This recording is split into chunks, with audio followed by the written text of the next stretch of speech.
some are overly zealous. I'm in between. I'm in between. Yeah. I mean, I'm way too all picky. Yeah. right, make sure everything. But What's up, I've Troy? I've done. Wow, that was quick. Yeah, I've done these kind of flashbacks. I've done flashbacks. Oh, but great. Not really. Oh yeah, I've done flashbacks, but not really. Maybe we can have a tangent later on and discuss them. So Yeah. to speak, too. If there's time left over, we can. Yeah, I imagine it will be. What's going on, Troy?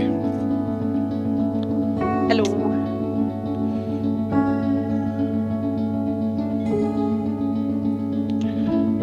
All right, I'm running a new ad, but I just got to remember what number I put it on. I probably should wait, so I'm going to run this first. Hi, welcome to Gamescape 3D. Today we're going to be going over our release of our gigantic cliffs. We have a lot to go over, so let's get to it. All right, before we jump in and see how this thing is standing up, let's look at some of our smaller features. It's good to get some new ads. I got some other. I got one for Prinkers ever on too. All right, let me start pumping out some things here. You're going to have a folder in there called Magnet Face Cliffs. Those refer to a few specialty items that we have here. You can see this tree right here. It actually just pops right off. And after you pop it off, you can go ahead. I have a door piece you can swap in there. I also just have a plain cliff face you can swap right. You can pop in there.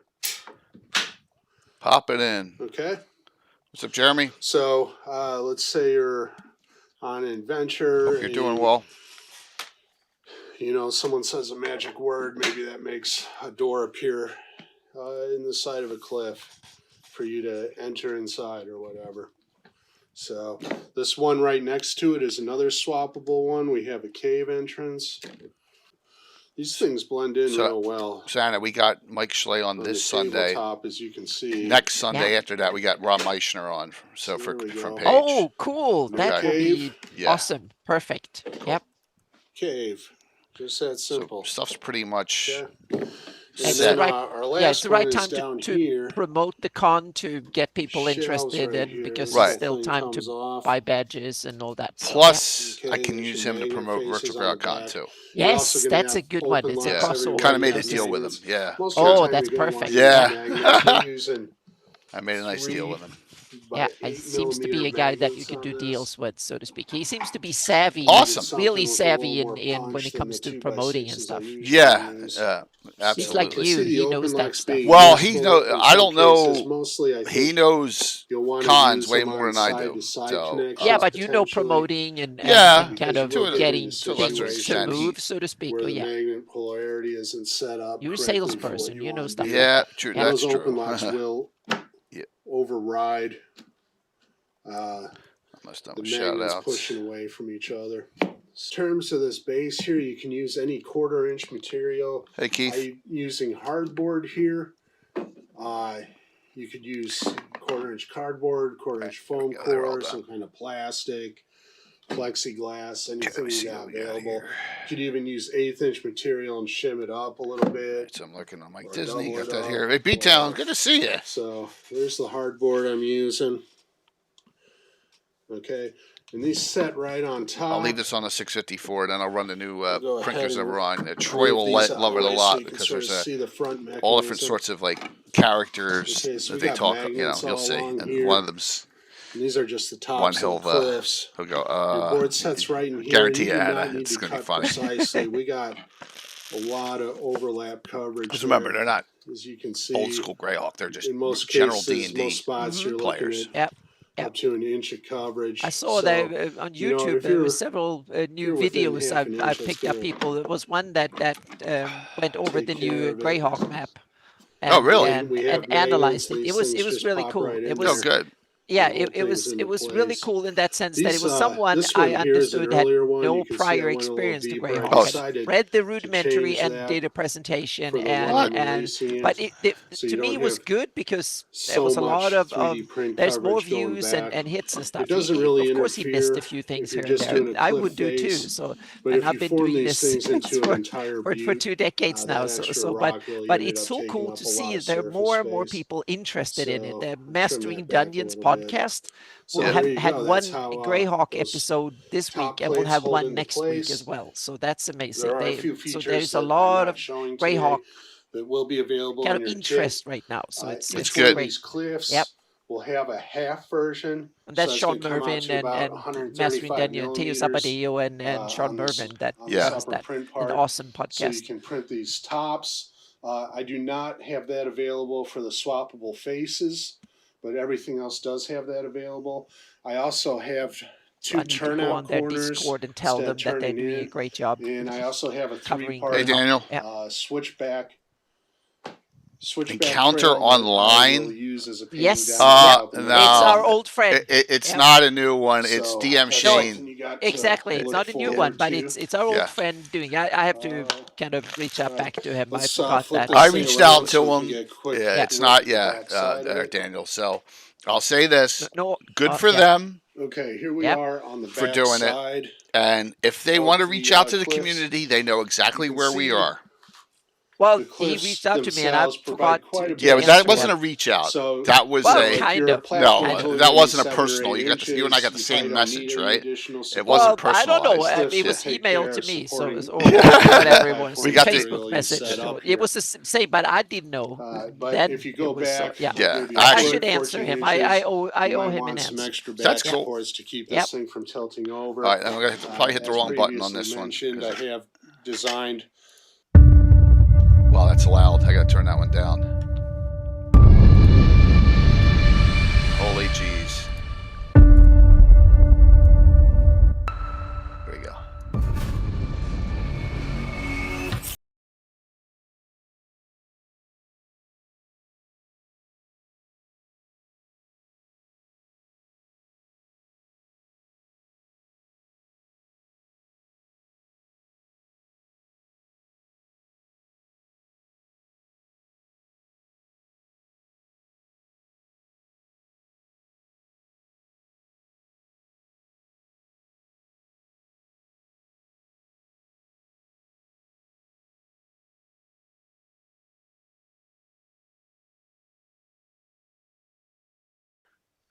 See, that's the only thing. It ends weird, and that drives me a little crazy. It ends a little weird. I told them I gotta figure out a way to transition that better.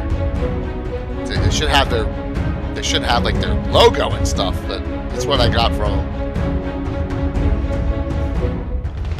Hey, Doubleweth, good to see you. Well, I remember. Let me set this up.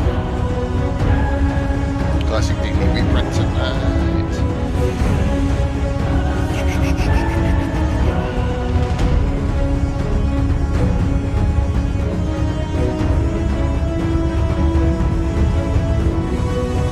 What's up, Dale?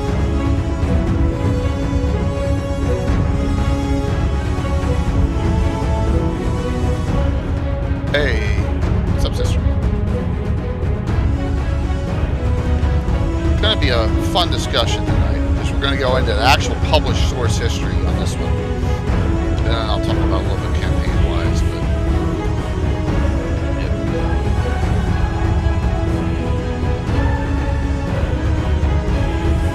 yeah, please let me know. That's kind of scary that it's set in Celine, the D&D Open adventure. But hey.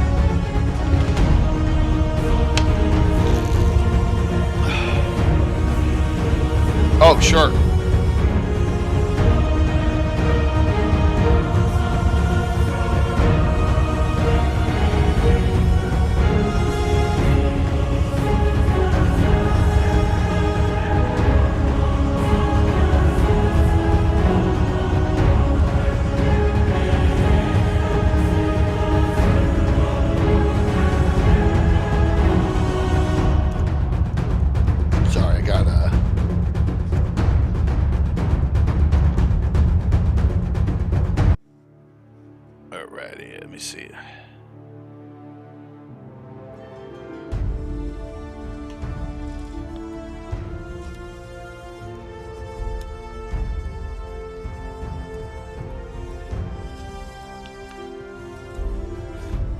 Alrighty. Lots of fun things. Prelude to the Hateful Wars 24-hour stream. Yeah, I'm curious to see what they're going to do too. But like I said, I can't let it affect anything that I'm doing or anyone else is doing. But yeah, I'm gonna dig into. I've dug into as much and found as much published source that I can. And if I miss something, I know Sam will direct me. or Les or whoever's on, but I think I got it all. Hey, Fraley, good to see you. I talked to John yesterday via text. He was supposed to call me back today and did not, Fraley. So if you have a in with him, let him know. Oh, jeez, your power's out. Uh-oh. Are you in Texas? Thank you. I'm sorry to hear that. At least, is that it? No flooding or anything?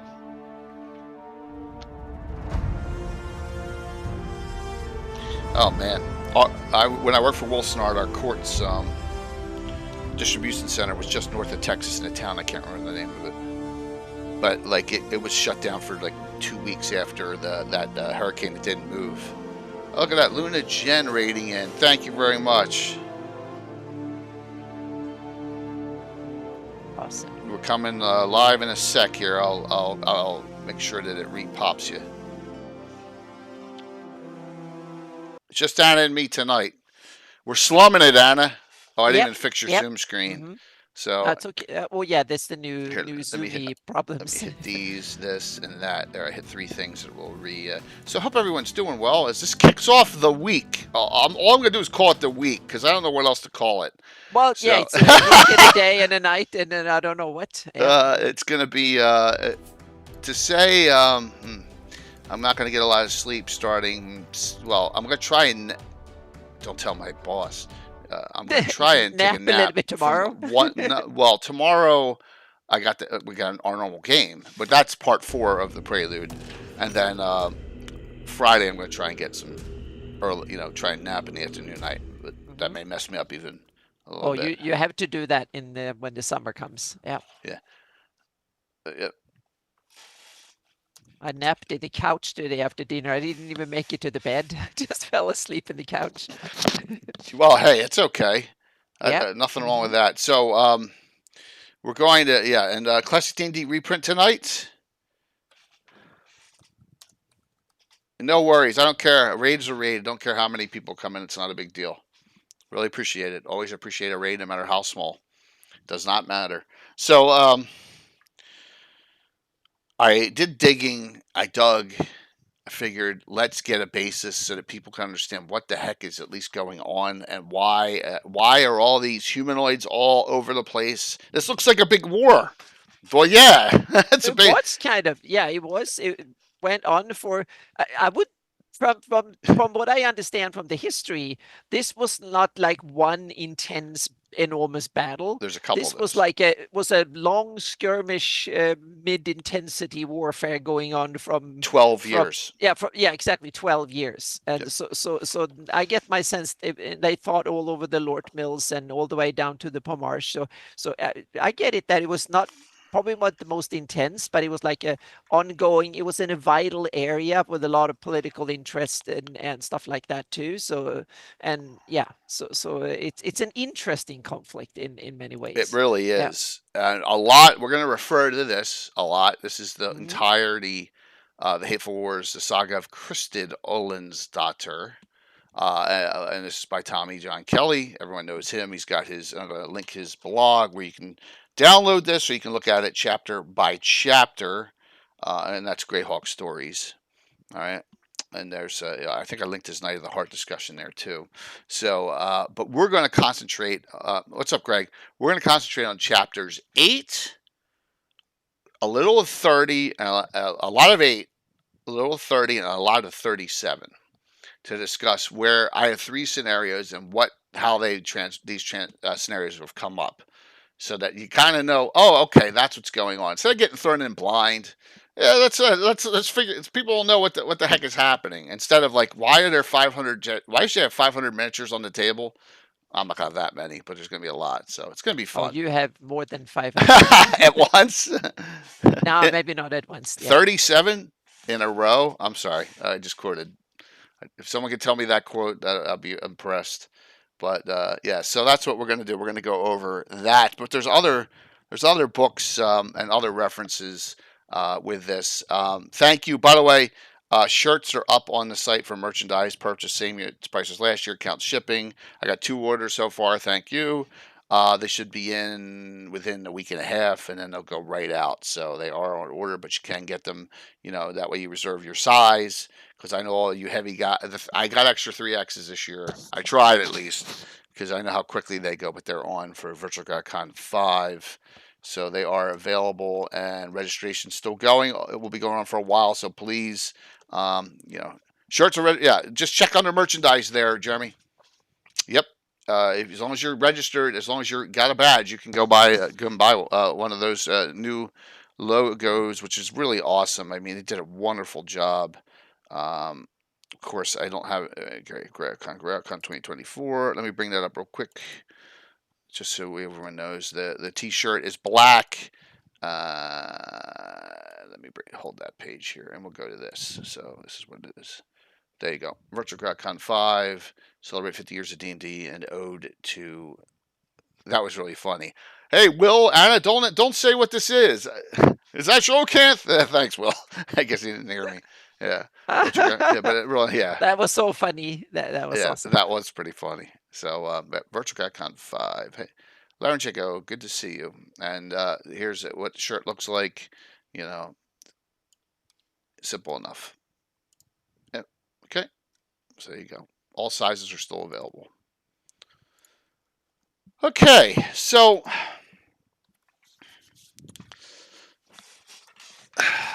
let's tell the story. Mm-hmm. Where do these? Well, let's tell how we got here. Let's tell how we got here, Anna. Yeah. So I have one of my regulars on my games is Little Bird, right? Christy does a great job. Plays Lerja of Vextrollen, which is Lady Ralta's house, Yolan's house in my game, and Orinthera, which is a duelist. She has a Clark Mage and a duelist. And she does these 24-hour streams all the time. She's a nurse, so she works these long hours, so I guess that she's used to it. And so I think the longest she's ever done is 39 hours. I don't know how you could stay up for 39 hours straight, but that's her record. Well, you're young. In your 20s, you can. She's 40. Yeah.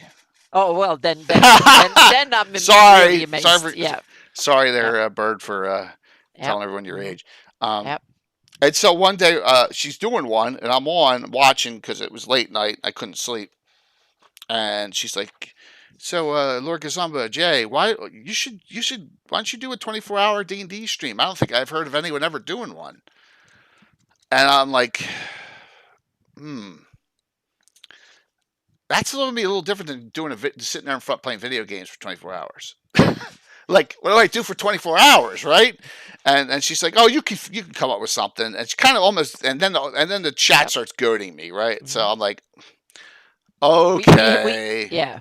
We have actually played 26 hours straight. Oh my gosh. That's the longest we ever played. Yep. We had, the goal was to play 24 hours, and the main battle went on until, and we were supposed to stop at 8 o'clock in the morning. We started at 8 o'clock in the morning, and we were supposed to play until 8 o'clock the next morning. We played until 10 something. Yeah. So we played 26 hours. And I remember because my stepdad came home and wondered, are you guys still up? And we were like 21 or something like that. I think I was just out of the basic training in the military. So I think I was 21 or something like that. I mean, we would start like after dinner, like on a weekend or whatever during the summer. And then we'd play, and next thing we know, the sun's up. But that's not 24. That's like maybe 16 at most, right? Yeah, we literally played 24. Yeah, the goal was to play 24 hours. We were sitting in my parents' attic and playing. And And no, we were not sitting. We were sitting in my friend's house in his basement, but he lived like a couple of 100 yards away from where I lived. So when I got home in the morning and stuff, I wondered what the heck, you've been up all night. Those were the days, man. I used to those love were the doing days. that. Yep. So at 57, we'll see what this does to me. Considering we got Mike Schley next day. But so she kind of goads me in, and then I think to myself, well, what the hell am I going to do? And I'm like, you know what? I've been talking for 2 years now about running a historical set of games, right? So I'm not going to run them week to week. I'm going to run them all in the same 24 hours. Why not? So that's how it came together, this Hateful War scenarios. Because I've always wanted to do this. It's only 125 years in the past. So the idea of Hateful Wars was kind of you wanted to do that. That has been on the radar for a long time. It has been. It has been on the radar for a long time. I love the story behind it. I got drawn in. That and the Battle of Emerald Meadows are the two things that that was one of the initial things that draw you into Greyhawk, wasn't it? Emerald Meadows did, absolutely. But the Hateful Wars, you don't know. So here's the thing. A lot of people don't know, where do I go to find out where it starts, like where the first discussion is. It is really hard to find. And so let me show you what happened with me, because I forgot. I was like, where the frick is this? So when I come in, and we're going to go to the original. We're going into the original folio. And it ain't in the history. So I'm like, oh, well, I'm just going to go read the history here, because, this is where I really like, I love this, all the background they give during this discussion here, the brief history of Eastern Auric here. Right, and it goes through, and you have this and notice here, it ain't on it's not here. It is not on the timeline. So I'm thinking to myself, well, I thought it was in the timeline. Nope, it's not in the timeline. Now, this is Demi-Human Realms of Ulic and Selene are affected 461, which is 37 years before the Hateful Wars start. So this is going to actually tie into, and you'll see this with Prince Tricerin hey Wayne, into my game. You'll see part of this, and there'll be background from him because I'm going to be NPCing him during the first game. Because that means that the war they were fighting, the Demi-Humans were fighting with Keeland right before that. So there's actually warring. They don't call it a war, but there's battling going on between Keeland and the Ulic states and Selene at that time. Note that. And they call it. I think they call it the war against the throne of the lion. I think that's what they call it. Yeah. Oh, so real. Most wars are not named until afterwards. Right. When you fight a war, you don't know what it's going to be called usually until afterwards. Well, it'd be nice if you guys could see this. Actually, it's cut off here. There you go. Yeah. There you go. So it's 461. Think about this. The Ulic states. Hey, John. I'm going deep into this lore because I really want everyone to understand why I love this so much. So. Only exist in a game if you start in a 576 game, right? That's just normal starting point for 90% of us. They're only 150 years old. The Ulic states and Selene. That's really young, especially for demi-humans, who elves can live up to 2,000 years, and dwarves can live 500 years, and gnomes can live 600 years. So it is really, really early. They're really young kingdoms, or have gotten their freedom from Keeland. So we're talking about, hey, Caesar, really some things that have just happened in the past. So I come over to the history here, and I'm like, oh, man. Well, I know it's here. We're talking about the Arity, and then they're talking about the migrations. Oh, cool. Well, then they're talking about, all the other, more migrations. They're talking about the turmoil between crowns. And then they're talking about all the evil coming, and Niron's not lost evil. And then it goes to Battle of Emerald Meadows right here. I'm like, where the hell is this Hateful? They're not in here. Where the hell is it? I'm like, I can't remember where it is in here. Then it hit me. Page 13, I believe. See, how you can tell I actually prepped for this pretty deeply.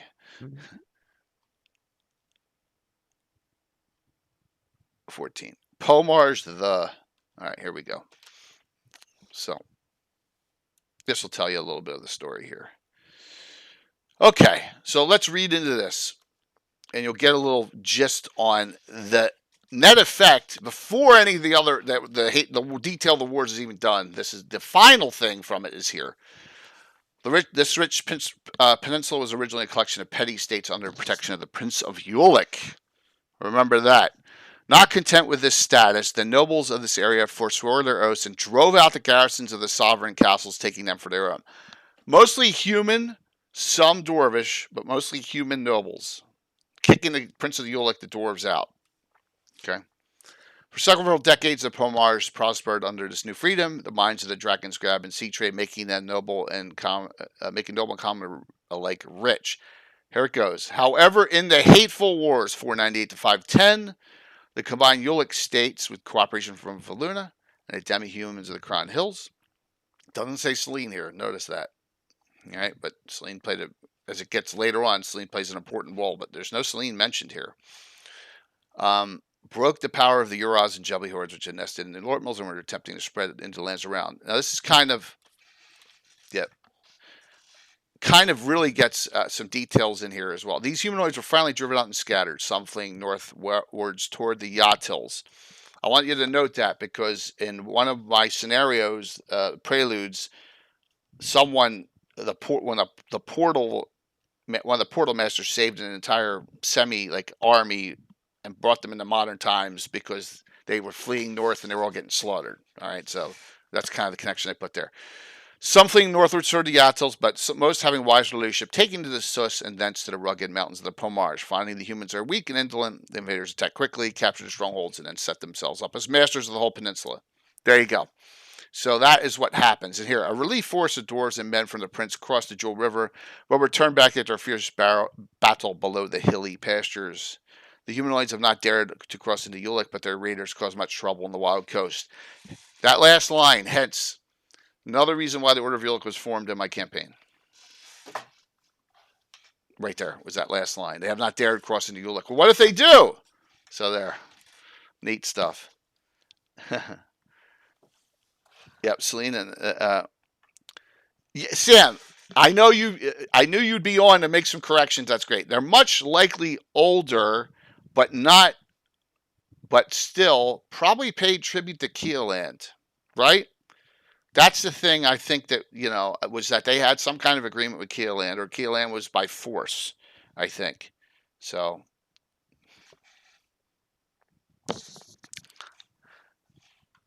in the campaign I played, the states of Ulick no longer exist. They cut off some organizations. Keeland became states governed and inhabited by humans. One became one controlled by half elves. Well, that's cool. I mean, but I love the Ulick states. So, yep. Depends on Eric. Got it. But let's talk about, and during Keeland's expansion, yes. Maybe before that, no. Right? There's nothing prior to Living Greyhawk Gazetteer. This is all. This is it. This is the oldest, and then it's been added to in the '83 box set. The From the Ashes, Living Greyhawk Gazetteer. There's nothing added. Yeah. Well, of this Living story. Greyhawk Gazetteer don't. No, Living Greyhawk. Yeah, LGG does, but nothing after this. No, the '83 box set is just like this. Same. They probably Yeah. Mm-hmm. Yeah. Yep. Well, Sam, according to, I don't think Keeland was always peaceful. They had what do you call? We're going to give Tommy Kelly imperial face when they expansionist when they became imperial and had big ambitions and stuff. So yeah. We're going to give Tommy Kelly his props, okay? Mm-hmm. And I will because his stories tell a little bit of a different story. So I have been running off of those stories. But it's up to you how you interpret it. Yeah, because we only have breadcrumbs. Like we only have breadcrumbs. I know there's a lot in that Gary does with Keeland and history, which is cool. So, but note that Keeland has nothing to do with the Hateful Wars, which is kind of cool as well. So, all right. And we'll let Sam. I knew Sam would be here to do some. And to some degree, it seems like the Kiowish Imperial face was coordinated with elves and dwarves and others too. So that might be Mm-hmm. So let's go to the next publication that has something. Well, we're going to have to go a long time. So we're going to go, this is 1980. Yeah. We're going to go 20 years.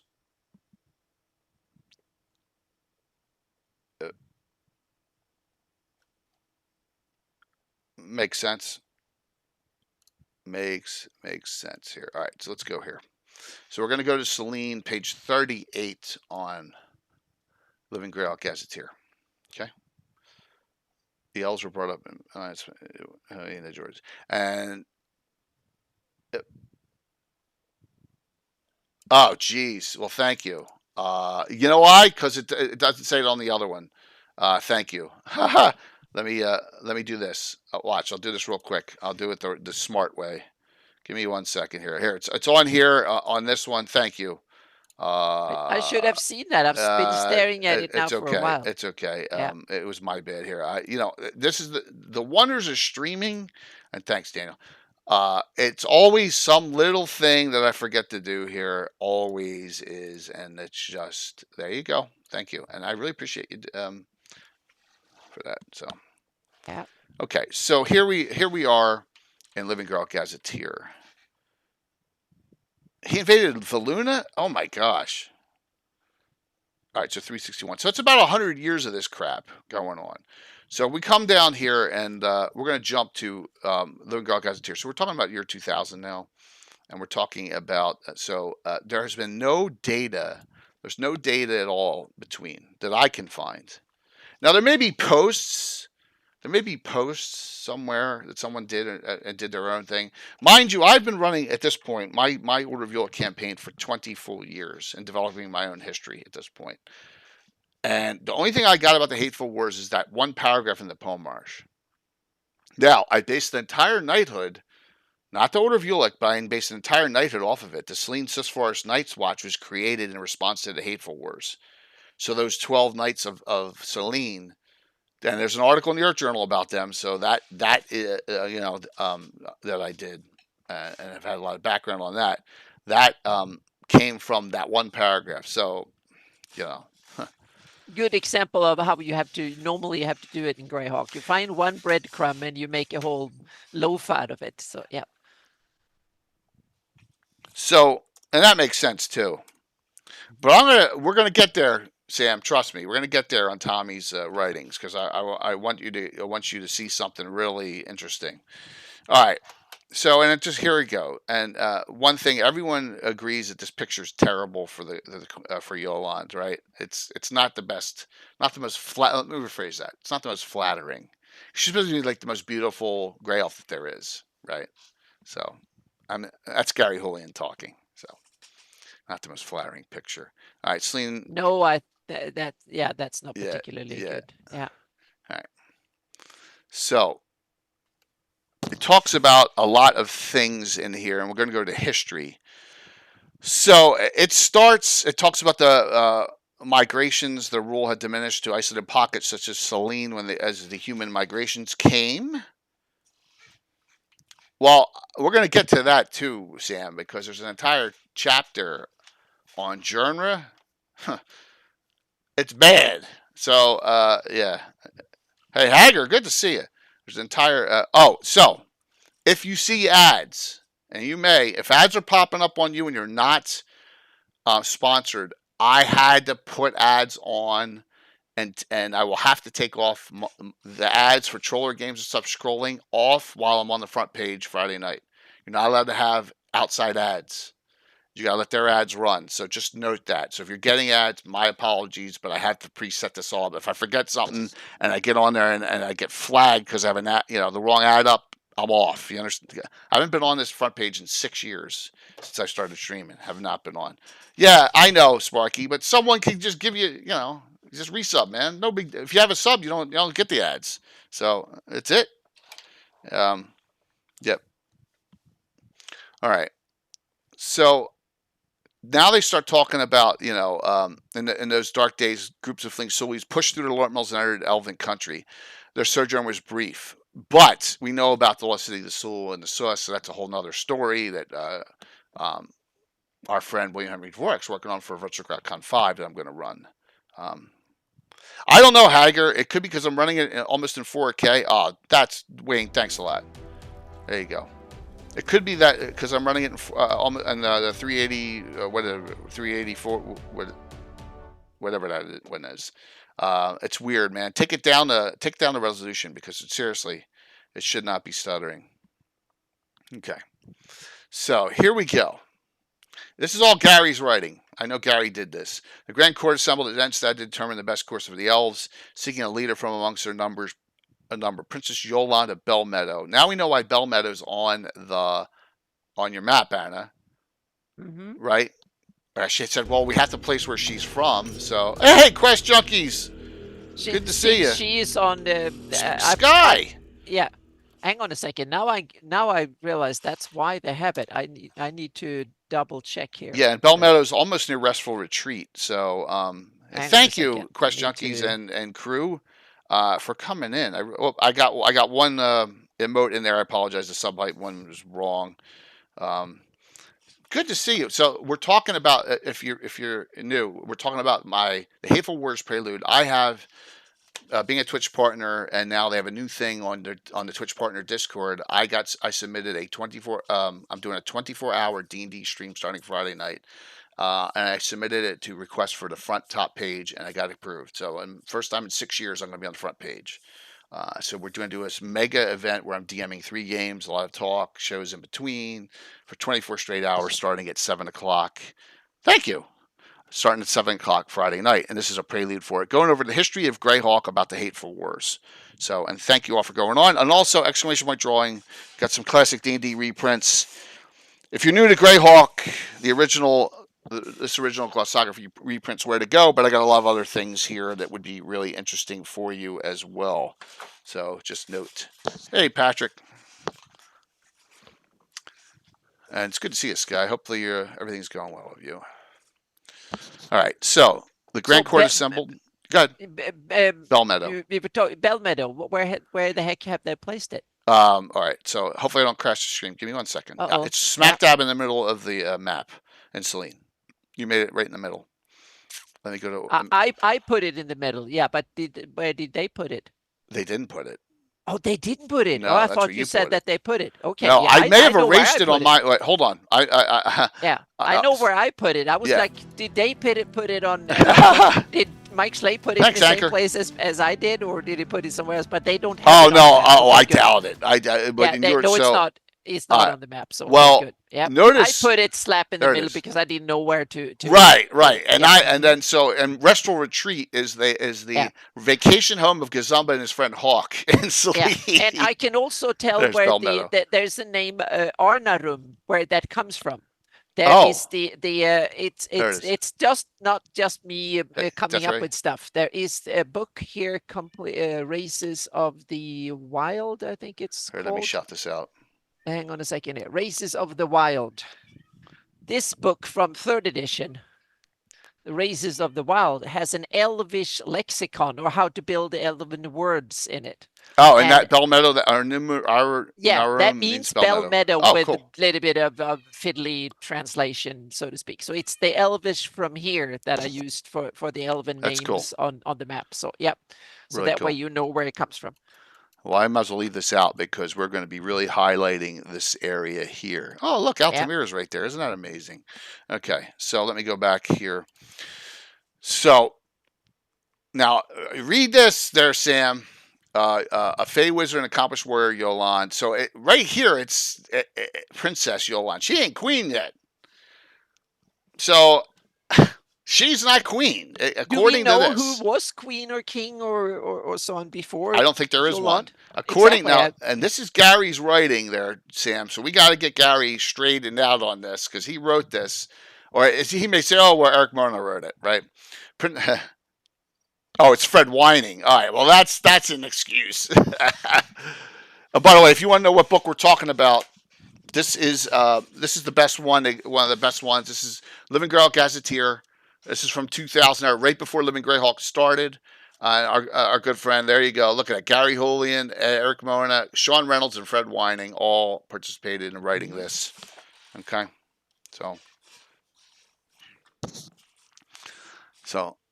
we'll just skip past that as far as whether she's a princess or a queen. Organized the defenses of the Elven nation and Prince Consort Trisaren. There we go. First note of Prince Trisaren. Proved an able field commander, besting Kiowish forces in a number of short engagements. Fighting. So they're fighting Keolandish forces. That means they got to be in their way. That means they got to be in Selene and in their way, right? All right, cool. Yeah. Sam, you think Fred went overboard there, but it's the main book for Greyhawk lore starting as of 3rd edition in 2000. So what do I do? You know? Oh, see, that's it, Troy. Troy goes for the jugular there against Sam and Pluffet's measure. That's funny. Okay. Now, with their victories came full independence for Selene and the elevation of Yolan to queen right here. So according to this, if it's 461, as of a starting point of 576 in Greyhawk, Yolan has only been queen for 115 years, according to this and Living Greyhawk, LGG. All right, just so you're aware. It is what would I say? Contradictory to a lot of what we believe now, that she's been queen for a long time, but doesn't say that here. But that's Fred. Good one, Sam. That's a good excuse to get out of it. I kind of like it because then I don't have to say, well, why did she do this? Why did she do that? Why all those years? Why did she let the humans come through her lands when the Sul and the Iridians were migrating? You don't need to answer those questions. Right, Anna? Yeah, you don't have to. You don't have to then, yeah. So you can kind of, well, it's you have to leave some doors open for.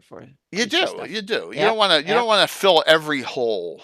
Oh God, that sounded awful. You don't want to. You don't want to fill every plot line. Boing.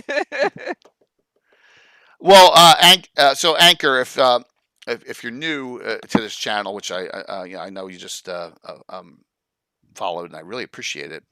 My campaign started in 1980. It's 44 years old. I'm up to this. Tomorrow's adventure is number 1052, with roughly 3,500 is the guess, 3,400 to 3,500 sessions, and we've been doing it for a long time. And this is what we do on this channel. The community is huge. Here's the Virtual GrowCon Discord, and here is the Cannon Fire Discord. Virtual GrowCon, the Growk Events Discord is more for the cons and stuff we do, and the Cannon Fire's got a lot of in-deep discussion, and legends of the game are there talking, which is really cool. So,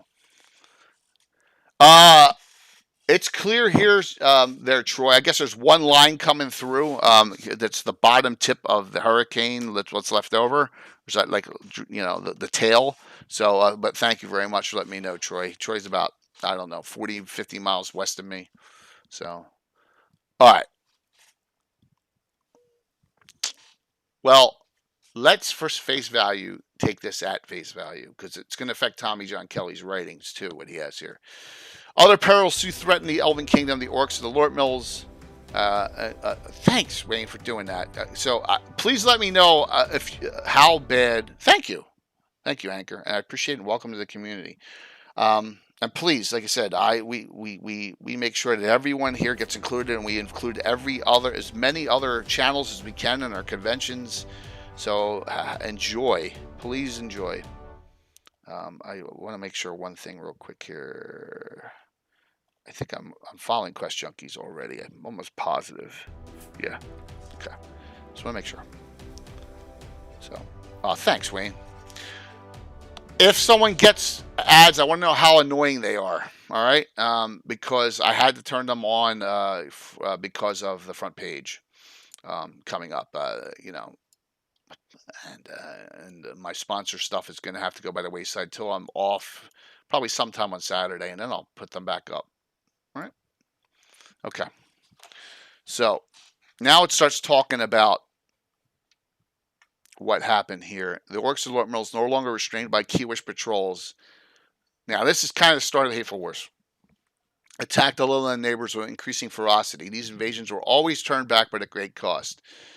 Selene joined in a defensive alliance with the Ulic states and the Kron Hill Gnomes, seeking to contain the non-human menace by coordinating the efforts of each nation's military. They achieved limited success, but continued to incur losses, the greatest of those being the death of the prince consort of Selene, Prince Tressaren. We'll get into that. Okay? And we're going to get into that, Anna, as hardcore and deep as you can, because Friday night's adventure is the death of Prince Tressaren. So we're going to get into it pretty in depth. That's scenario number 1. Yeah. Okay. So now here is a synopsis of the Hateful Wars, and this is going to be the last. This is going to be the last of anything published that is considered Wizards of the Coast, WotC canon, period. Then everything else is fanon. All right. Hateful Wars were a series of conflicts waged for more than a decade against the orcs and goblins in the heart of the Lort Mills.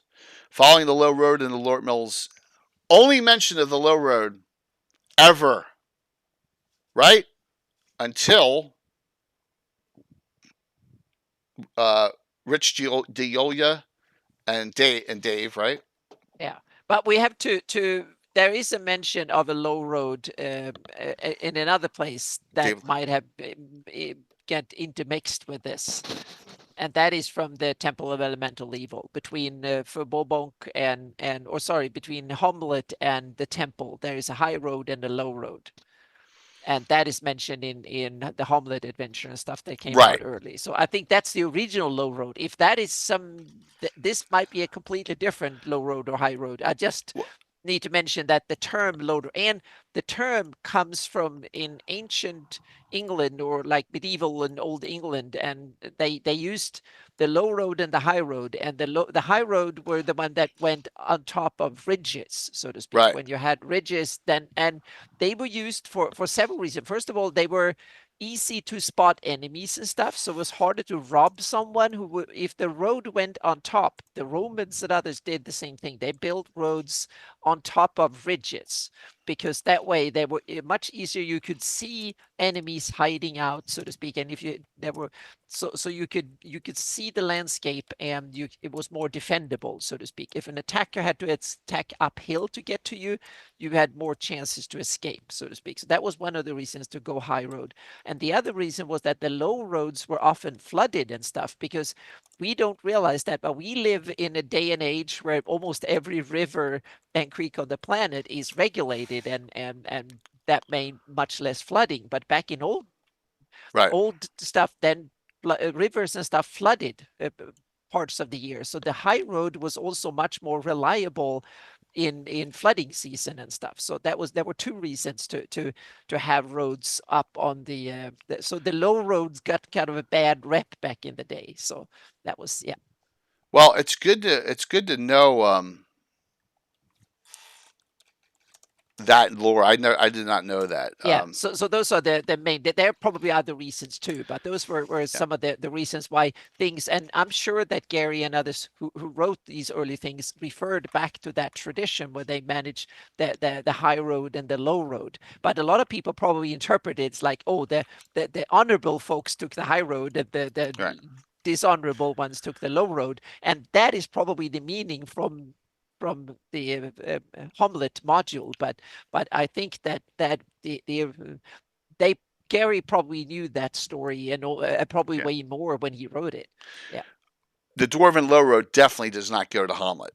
It does not connect, so it's definitely a different mention. Oh yeah. So that High Road and Low Road is standard roads going on surface roads, so to speak. It's good to know, though. You taught me something. I did not know that. So yeah, very and cool. also the low road seems to be the one that kind of goes. It's the shortcut, so to speak, and the high road kind of follows. So I'm going to see if I can make the high road and low road between Homlet and Temple of Element and Nulb actually, and see if I can actually manage to do that when I do the terrain, so to speak, and keep that in mind as an honor cool. to yeah. So, but enough on that. No, tangent, that's good. so, It's good. It's yep. good background. It's good background. So it talks about just a synopsis. Now remember, the Hateful Wars are mentioned in the Pomar section of the 1980 glossography. This is, and then 20 years later, it gets mentioned again here, just with no dates. I don't think in this one. Talking about so look, every orc, goblin, hover lair was destroyed, forced to the surface. The survivors had nowhere to recover. It talks about they were driven from the mountains altogether. So that's a really quick synopsis. Then it says, and I know where this tie-in is. The successful prosecution of the Hateful Wars brought Leoland even greater honor. She was invested by the Grand Court with Mantle of all Blue and given her title Lady Ralta of all Elvenkind. That comes from the 1980 glossography. That's what she's called. That's her title in the 1980 glossography. Queen Yolan found little comfort in such artifacts and honorifics. So, and then it says, and I hate the isolationism part of this, but that's okay. Because then we talk about stuff that is out of my campaign setting. So when it's another synopsis here, I think the Lost of the Dwarven Road that goes to Selene is cool because it reminds me of the friendship of the Dwarven. Well, so Larenjenko, where do you see what we're going to talk about tonight? It's a good bit of information. Now, whether Tommy Kelly, where he got the references from, I don't know. But yeah, you're gonna love this. How much this ties into kind of that. So Lord Forth, I just showed them. We're going to talk about them because they come into play a lot. They're going to come into play a lot during this weekend, especially during the third scenario. So, okay. Boom, boom, boom. All right. As I try and dissect everything that I've uncovered, and that's it. Gary, Sam, if I'm missing something that's not a conjecture on Cannon Fire, let me know. But I don't think there's any mention in any Living Greyhawk Journal gazettes. I don't think there are any. So I think that's it, because I don't know, we have 80 and Living Greyhawk Gazetteer, and that's it. Correct? I think it's I'm so happy that Tommy did this. So we blame Fred because Gary's here. That's awesome. I like it, and it gets me away from having to worry about. Like I said, why did Yolan just let the soul come right through, and all the Iridians? They elves would have stopped them, and it said because she was a queen. So, all right, Hateful Wars. This is long. We're not going to go over all of it. We're going to go over some key. Let me go to his site too and show. If you go, and we're going to go here to Greyhawk events. It should pop right up here because I've been on here so much. Greyhawk stories. Someone else's screen. Good. Yeah, Chris. Thanks. Here's Greyhawk Stories site.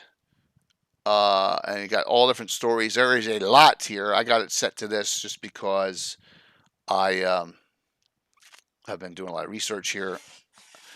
The Hateful War is also called The Purge. That's funny. By the Mountain Dwarves and the Catastrophe by the Denizens of the Pomars. All right. This is synopsis. Involved in an unlikely alliance between all three Ulic states, the Elven Kingdom of Selene, the Dwarves and Gnomes of the Lortmills, the Archclercy of Valuna, something that a lot of people forget, and the Gnomes of the Cron Hills. So, a weird alliance. And it says here, kobolds, goblins, hobgoblins, gnolls, flints, orcs, ogres, a lot of trolls too. They didn't mention trolls in that. So, tales of the Hateful Wars are still rehearsed by those who remember the events. Dwarves, gnomes, and elves.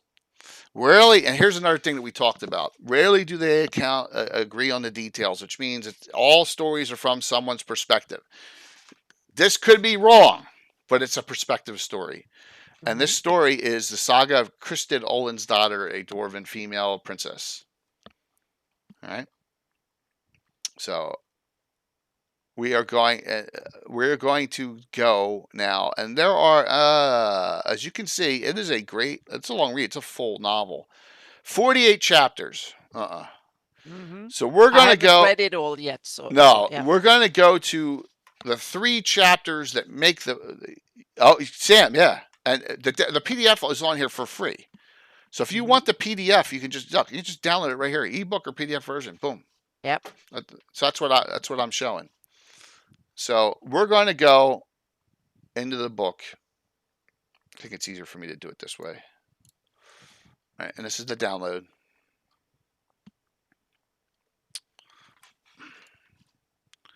To the Greyhawk community, until the Starbreak. Editions change. Greyhawk endures. Spit on the old one.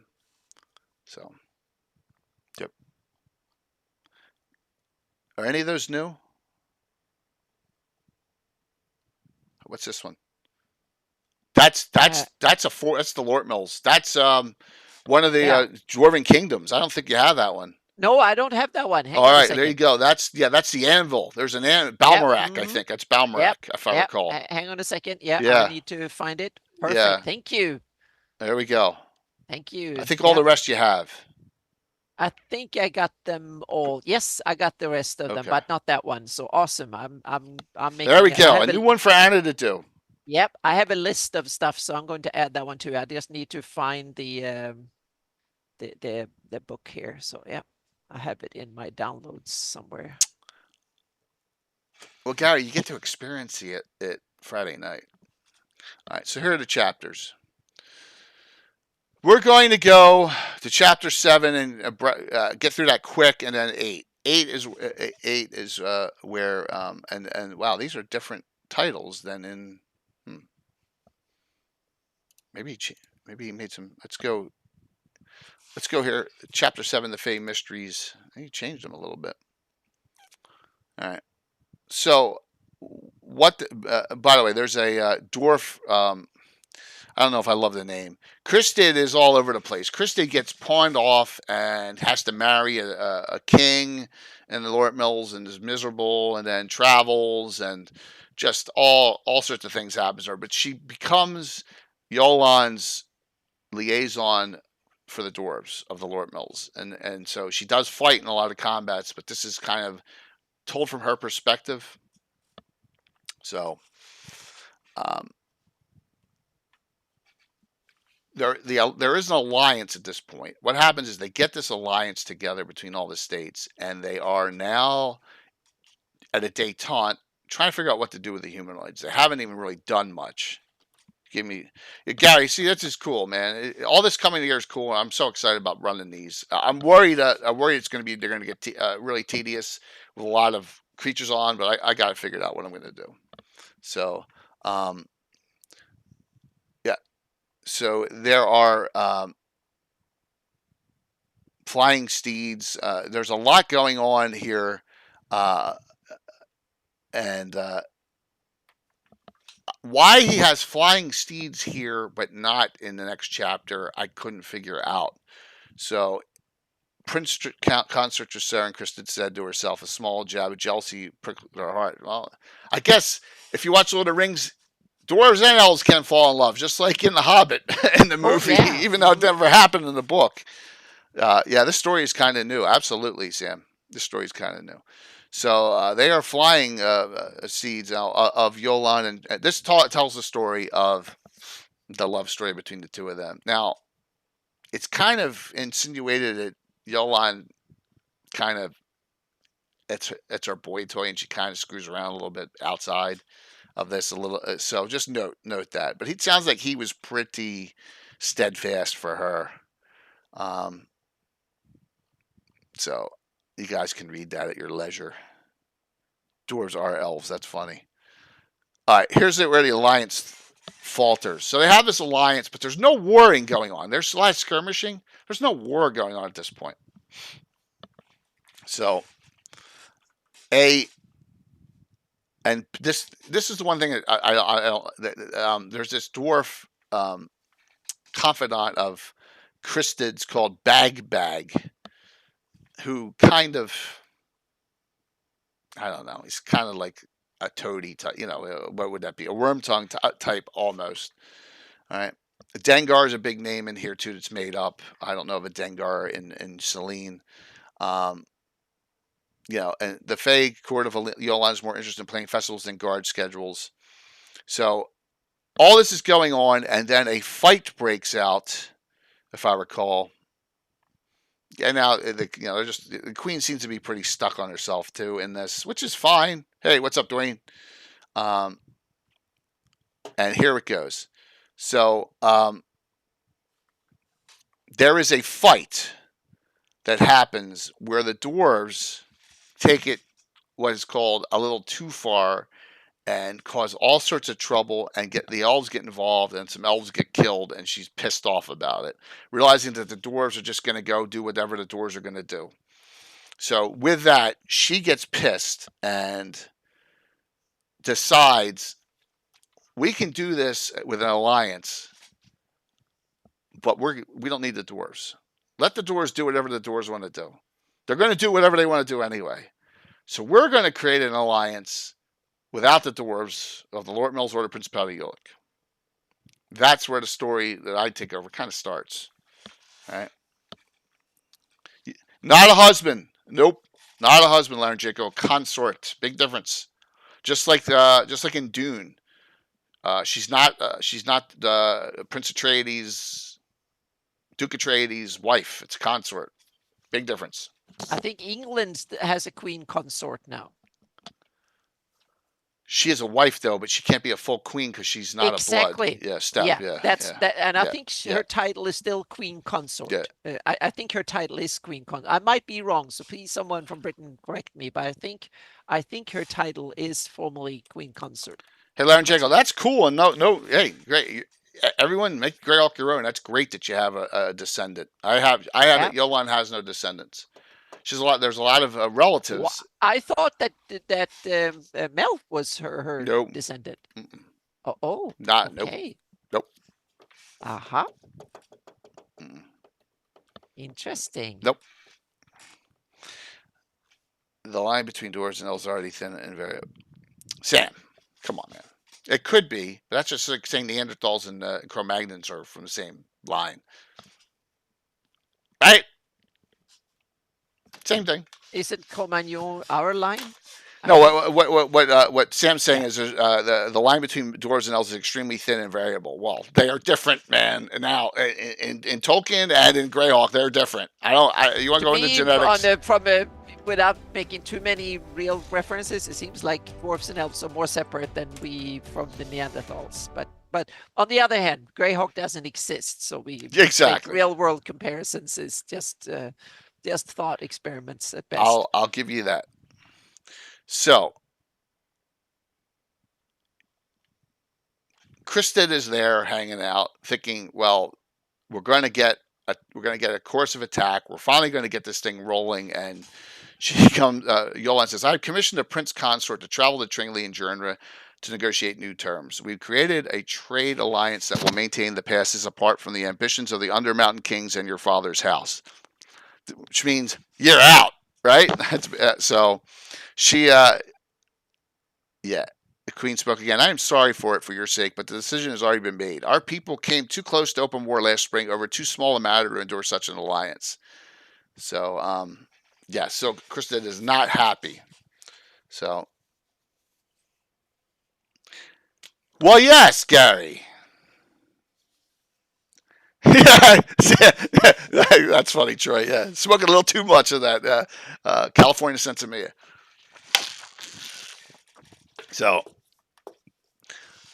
here's where my story starts for this. And as you can see, Yolan sent her goddamn bed toy to our allies. So she's really pissed, Kristen is. She means to cut us out of the alliance that Fairhead Drossel made sport of me. She has broken faith with the dwarves and taken away our allies with her. Angry tears stung in Kristen's eyes. Her voice cracked and sobbed, "I want to go home." And then the wise old wizard, your job here is never finished. Your father needs you here in Enstad now more than ever. Okay, great. That's chapter 7. Here comes chapter 8. Druid's Defile. So here begins my story for all the things that I have done in the campaign and all the searching for weapons and all that fun stuff and what's going to happen this weekend. So let's start with this. Here is the Druid. Here's the map. Okay. Here is Selene, Duchy Ulick, Lower Mills, County Ulick, Principality Ulick, Altamira. By the way, Altamira is in the book. You'll see. Even though it doesn't exist yet. Defile's End, that's in the book too, you'll see. And here's the Druid's Defile, which runs, that Anna placed here. So, Anna named it. No, it's from somewhere. Are you sure? I thought you named it and then he used it. No, I'm pretty sure that I found it somewhere. Let's see if I can, a search can find where I got it from. Because I don't think I can take credit for that one. Druid. Yeah. He's not husband. They are not married. There's no discussion of marriage anywhere in this. It's from Living Greyhawk Gazetteer, page 117. Yep. Oh, it's in 117. All right. Okay. So it talks about the Lort Mills in that. All right. Got it. Okay. So there you go. Good. Well, we like it. We like the name of it. All right. So we're going to talk about right here where this D is and this little crimp here. I'm going to blow up this area. That is where scenario. Oh, that's where tomorrow night takes place too. Because I couldn't figure out, what am I going to do? I have my normal game on Thursday, and I have this on Friday, and I work. I have no time to change the terrain or get pictures or all that done. What the hell am I going to do? Oh, I got it. We'll just do a part 4. So tomorrow night is Hints of the Past part. We're just out of part 4. So we're going to have an adventure here tomorrow night, right in the same spot of that map, part 4. Okay. So we'll have Coco Bunny playing again. We'll have Bill the Master Crafter, and Tom and Walt will be in for that for tomorrow night. All right. Here's the Druid's Defile. All right, let's go back to the reading here. This jumps ahead a little bit. This is like a flash, a forward, and then they go backward in time. Trolls, a wall of trolls blocked away. Rider shouts, urges horse forward. So. And there's a druid here. I don't have the druid's not named. There's no one played a druid in the group, so the druid is nondescript in mine. All right. So there'll be some discussion here. He talks a lot, but it doesn't. It goes back and tells what happened. So apparently, what I have happened. He actually meets some of the arch clerics of Valuna, then travels to Genre. Did I say that right? Yeah, I think Genre or Genre. Yeah. I'm not sure how you pronounce it, really. Which is the capital. My Elven is not that good. Which is the capital of the county of Ulick. Yep, sounds very Nordic in a way. Sounds like somewhere you can find in Norway or something like that. Genre. Yep. And then from there. They're in Tringley. The adventure Friday night starts in Tringley.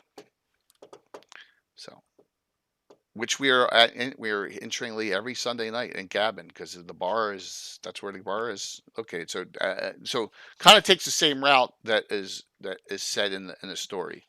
From there, now there's a document. The document is arranging the new alliance, kicking the dwarves out. Travel back up through the defile, and that's where the badness happens at this point here. Now note, I want the abets here. Skarn's father has Wolfmaster Keep is not in ruins at this point, and Hearthguard Tower are going to be the 3 scenarios that we do. And the first one's going to be in 498, and the next 2 are going to be 10 years later. Okay, so let's go back to this now. And so this talks about, I don't want to ruin it for you, but this talks about, hey, another world. What happens in this fight? All right. So they're on horse. They have a unit. We have a unit now. So it's going to be roughly 30 characters, 30 individuals, but there's 7 PCs and 1 NPC. So there's 8 characters in the group. They all have some kind of relevant meaning toward the group. I've made it that way. And there's a lot of fun things that are going to happen in this. So protect or save us by your grace. So they kind of get ambushed in this pass. So we're going to do that. And here's the mission of the Prince Consort before that, because this will already have been done when we start on Friday night. So let's talk about this. So it talks about the trade between Selene and the Ulick states and how that stopped with all the raiding. So ostensibly, the Prince Consort traveled to Tringley to reopen a trading relationship with the Duchy and County of Ulick under a shared plan to police the dangerous mountain passes. In reality, however, the Prince Consort sought to secure a private arrangement with the Upper Ulick states before Selene officially withdrew from the alliance and severed its ties with the dwarves. Okay, the new arrangement excluded Gilmarak, Dengar, and the Principality of Ulick. All of them are gone. Eric Moneycamp withdrew his to file. That's awesome, Gary. Here is the trap. I'm going to have them start in Tringley because they can have a little fun. And we'll see. Because Anna, what's in Tringley? Oh, your cool inn that I Lord forgot Peak's the name Haven. Of. Exactly. Yes. Well, Lord Peak is alive now and has just come up with a new drink that he has not tested on his the first taste testing of Troll's Piss will happen during this adventure on Friday night. So, yep. You will hear me quote this line on Friday. I do not fear trolls, the prince said, but I fear that we have already stepped into a snare. Blood will be shed this night. So there. Bad things happen from this point on. The entire I'm not going to go over the details because you can see some of the fighting going on Friday. But yeah, read it at your will. The prince and everyone gets killed. There may be a gnome that survives or whatever, but that's all talking. Troll's Piss, yes. So Troll's Piss is a very virulent drink, and if you want, you've seen the walls. If you got to do something. You got to eat a 50-pound or 50-ounce steak to get on the wall. You must drink 3 concoctions of troll piss to get on the wall forever.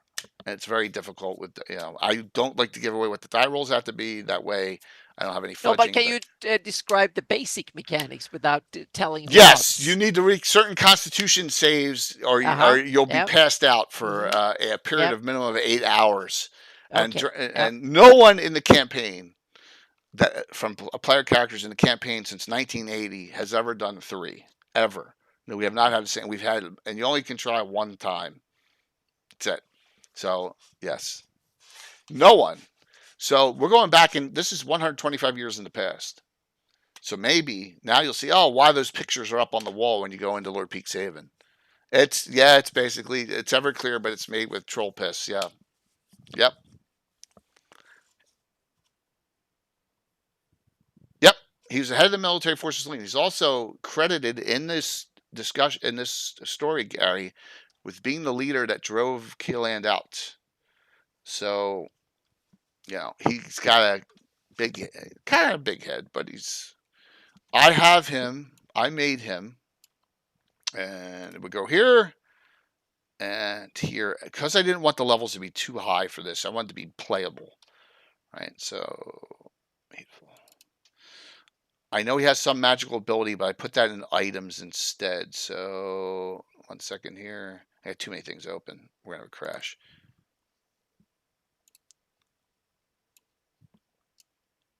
Elven Cavalier, 9th. There you go, 1 or 2 hit points. Symbol of House Vicstrolin, which is Yolan's house and mine, has it's a flame tongue with a that's still missing to this day. The flame tongue's name is Reprisal. It's named weapon. It's got special abilities. Yep. It's got a couple other unique items too on. I won't give them all away, but yeah. So there you go. I'll be NPCing him in that first game. So the prince gets killed. Now here's the thing. What happens to the agreement? It disappears to history, right? You ordered the code red on the prince consort. Yeah, that's funny. Yes, it is, Michael, with my minor changes, because he should not definitely be a Undersecondary Cavalier, so he's the Elven Cavalier class. Yep. It is cool. That's why I use it. You are dead on, Mike. See, great minds think alike. So what happens, though, to the agreement? If you watched Hints of the Past Part 1, they found a journal diary of Coco's mother, Amnestria. Now, she wanted to be Freya. I know Freya is not a Greyhawk deity, but in my game, it is one of the ones that's allowed. Remember, we go back to 1980 before the Greyhawk deities, right? So Freya was one of them for elves. So she's a priestess of Freya, and she's also a right hand or right hand lady of Prince's retinue. She has a diary and journal. He gives it to her for safekeeping. Well, they found it in the first adventure, Prelude adventure. Knowing that this is poison even to this day, they gave it to elements of the Order of Ulick and Altamira, who now have it under safekeeping. So, just so you're aware. Explain what to me? Uh-oh. I gotta see what that is.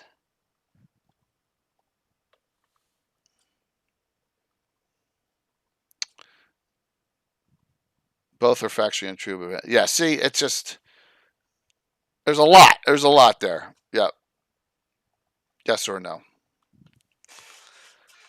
So it exists to this day. A little intrigue, but yes. Mm-hmm. The spear has been found already, and Coco's character, Fawnland, has it. And that's also a named weapon as well. And, oh my gosh, where did I name that? Holy shit. I should remember all this, Anna. What's wrong with my brain? I thought you had your binders were full of all this. I do. I have 20. I had to make up 20. Epiphany. +2 spear with lightning damage on it and some special abilities. Yep. So that was found, and she has it.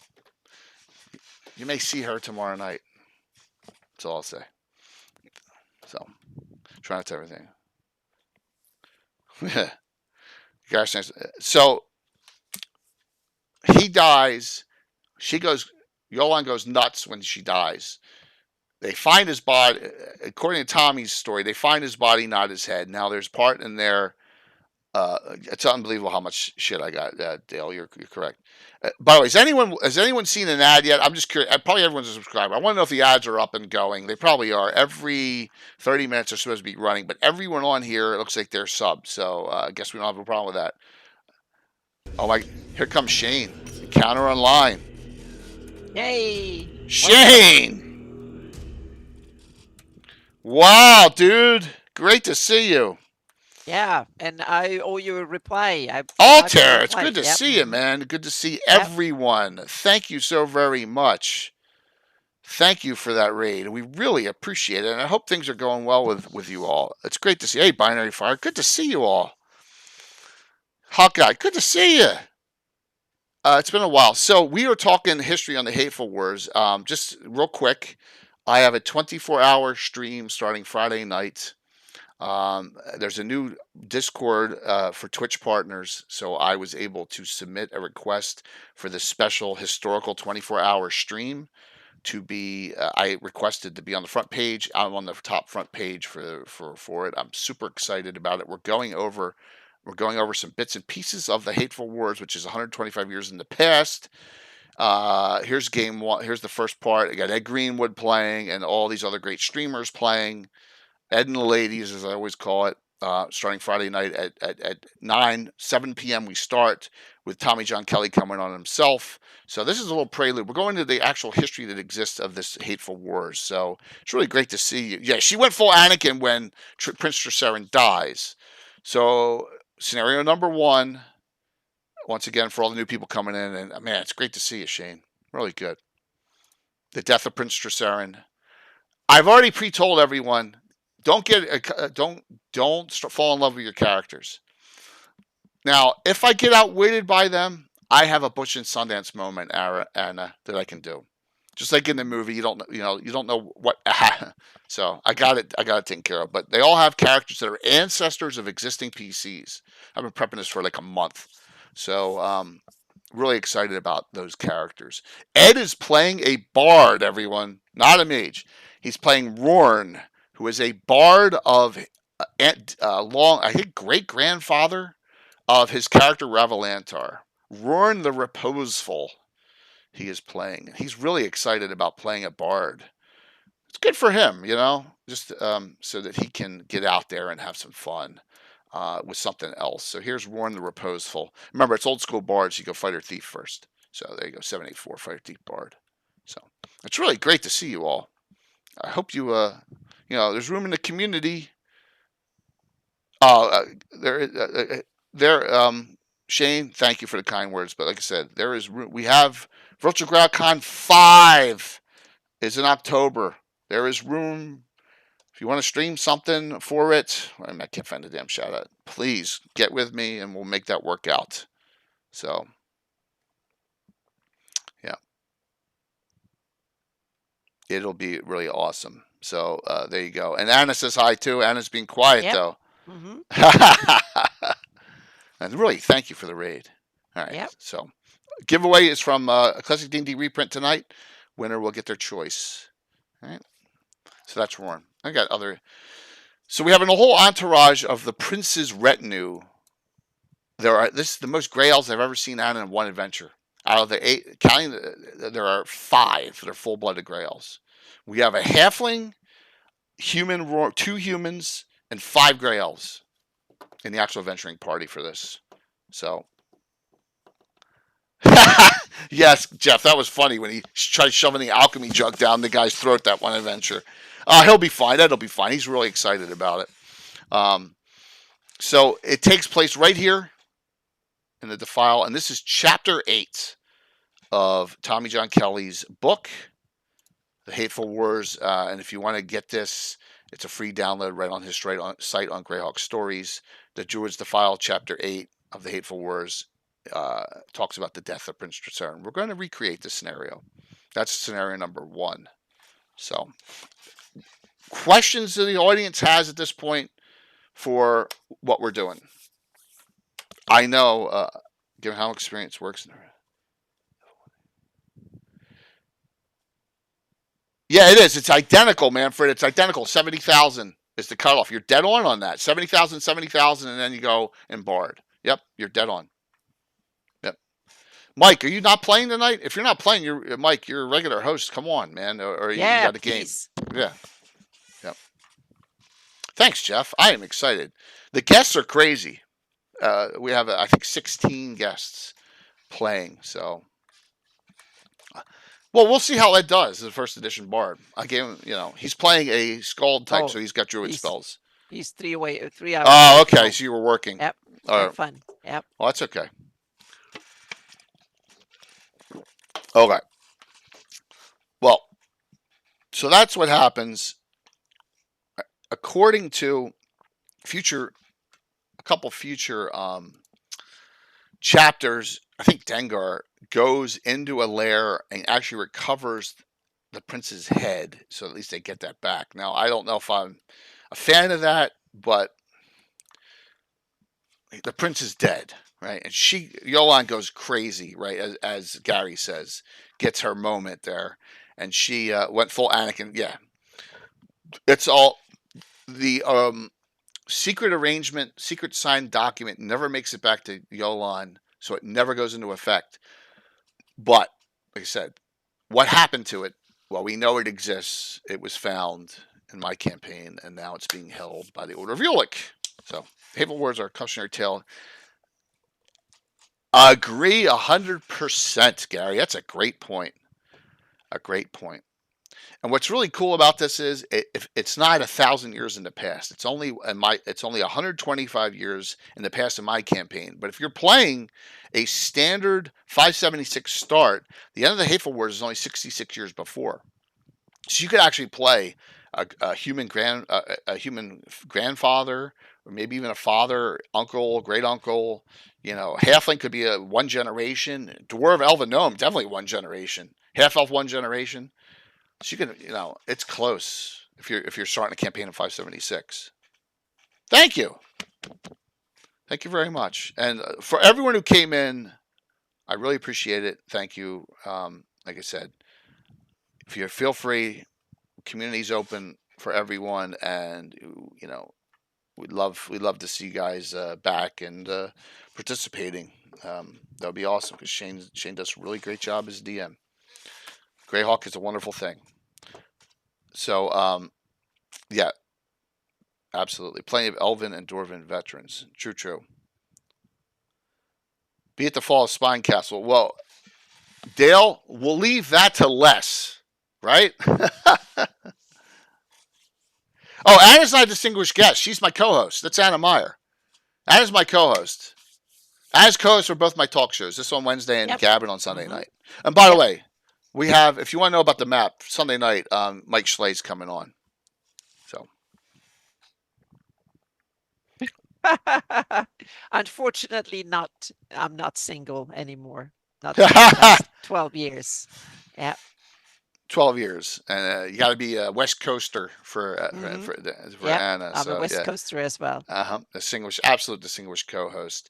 So, and if you know about the new Greyhawk map that's coming out, you should be super excited because Mike Schley basically admitted that he pulled a lot of the contours of the map off of He made me. He gave me an homage. He gave you an homage, comments which is awesome. And stuff, and I love it. So and that's going to be Sunday after the 24-hour stream. Hopefully, I'm conscious, but it's at 7:00 to do that. So it was there, Vietnam. It was Gary, and we're not done.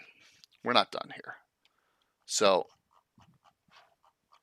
scenario number 2. Now the next 2 are set to my campaign specifically. So let's note that. Now we're going to quote unquote historical based on my canon or based on my campaign.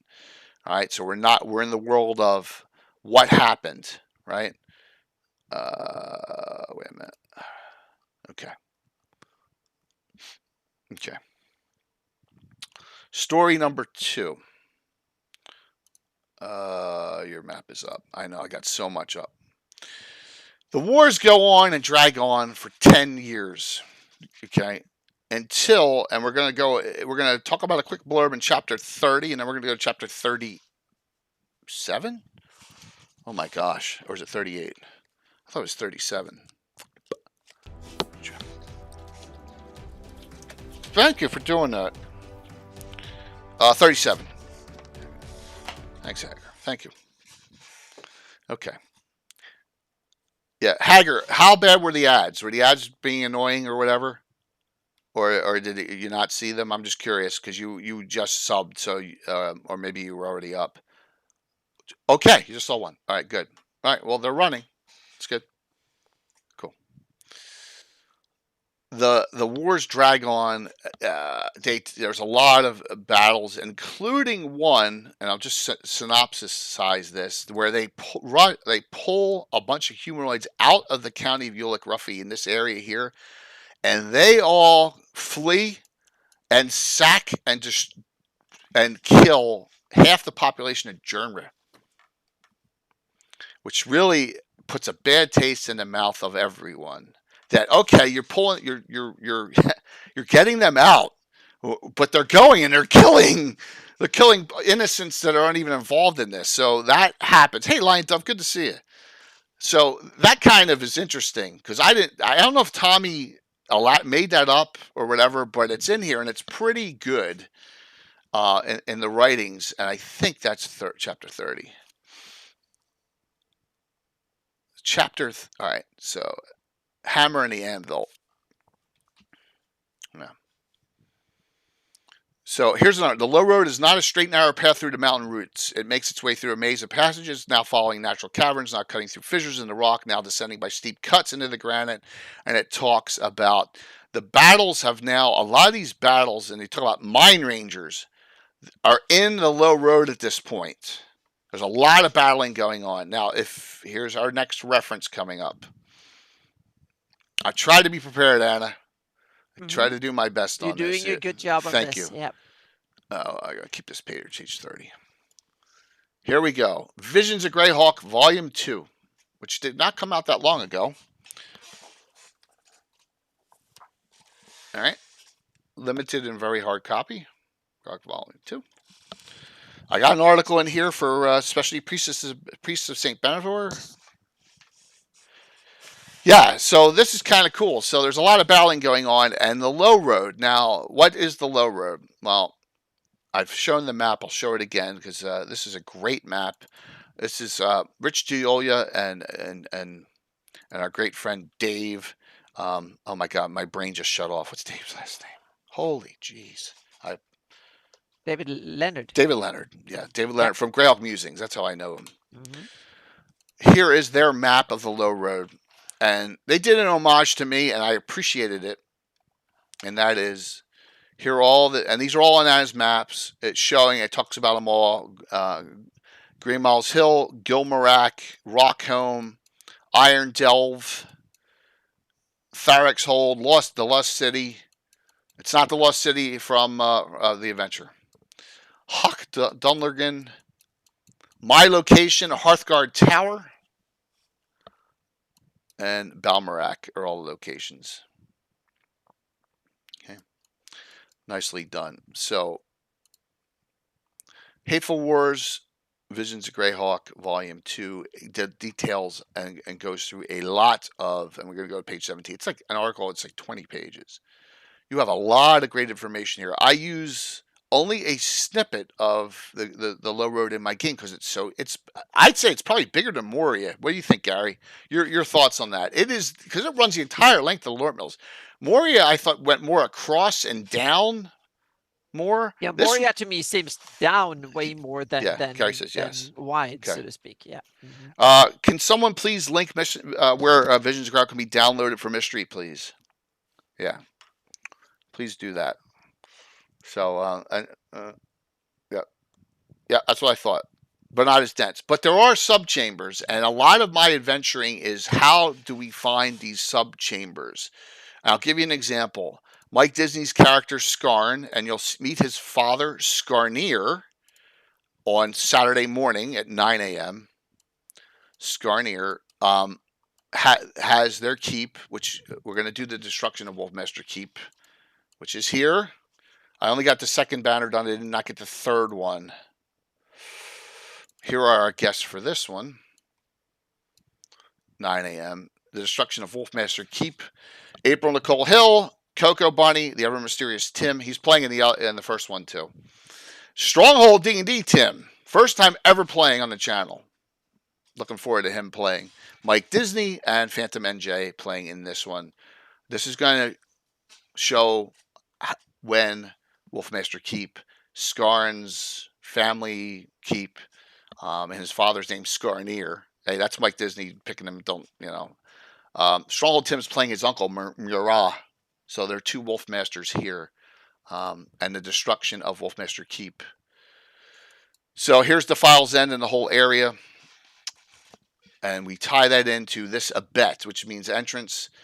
They have found believed to be a low road connection that meanders from the abet somewhere into Hearthguard Tower, which is located here on the map. So let's go back to Visions of Greyhawk. Did we get that link? Good. Got that link up. Put up the first one as well, too. A lot of people may have the first Visions as well, if you don't mind there, Sam. That'd be great for people to get both of these great publications. So this low road is a wonderful, wonderful, Anna. What do you think?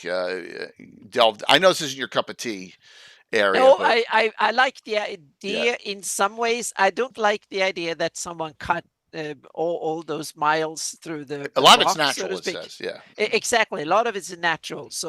But on the other hand, I'm in the beginning, I was like, no, Okay. but Thanks, this Sam. is hundreds of miles. But now I'm thinking, I've done some reading on cave systems in the real world, and some of them are really, really big. So Thanks, what Fuzz. the heck? Yeah. I'm slowly getting won over, so to speak. So yeah. Well, but I like a lot of the writing is fantastic. So it's not that. It's just that it was me having a difficulty. But well, it's it's a okay. fantasy world, and I'm slowly getting there. It was like Thank you. the alignment It's great to languages see you. and a few other things that have taken me a long time, and now I have an idea on how to do them. So yeah. Gary, I agree. Mm-hmm. I agree with that. And exactly, I will probably add a few connections here and there to kind of This is a good bridge map. some of the biggest gaps. Yeah. Yeah. Mm-hmm. So this is, as you can see, this map, and we said they were kind enough to put my actual location of my campaign on this. Yeah, it's so cool. The Abet is about right here, somewhere in this area, right about here, right? And Altamira is like right about here. You know, actually, it's down a little further. I'm sorry, it's down a little further, but they're all right there. So there's a connection that a lot of the adventuring that they've been doing is trying to find this connection, along with Ed's group, Two Drink Minimum, and Scarn's group of adventurers that we've done on Saturday mornings, live streamed, have been to find this. All right, so if we go back to, oh shit, I didn't close that out, did I? I did not. Okay, it's on here.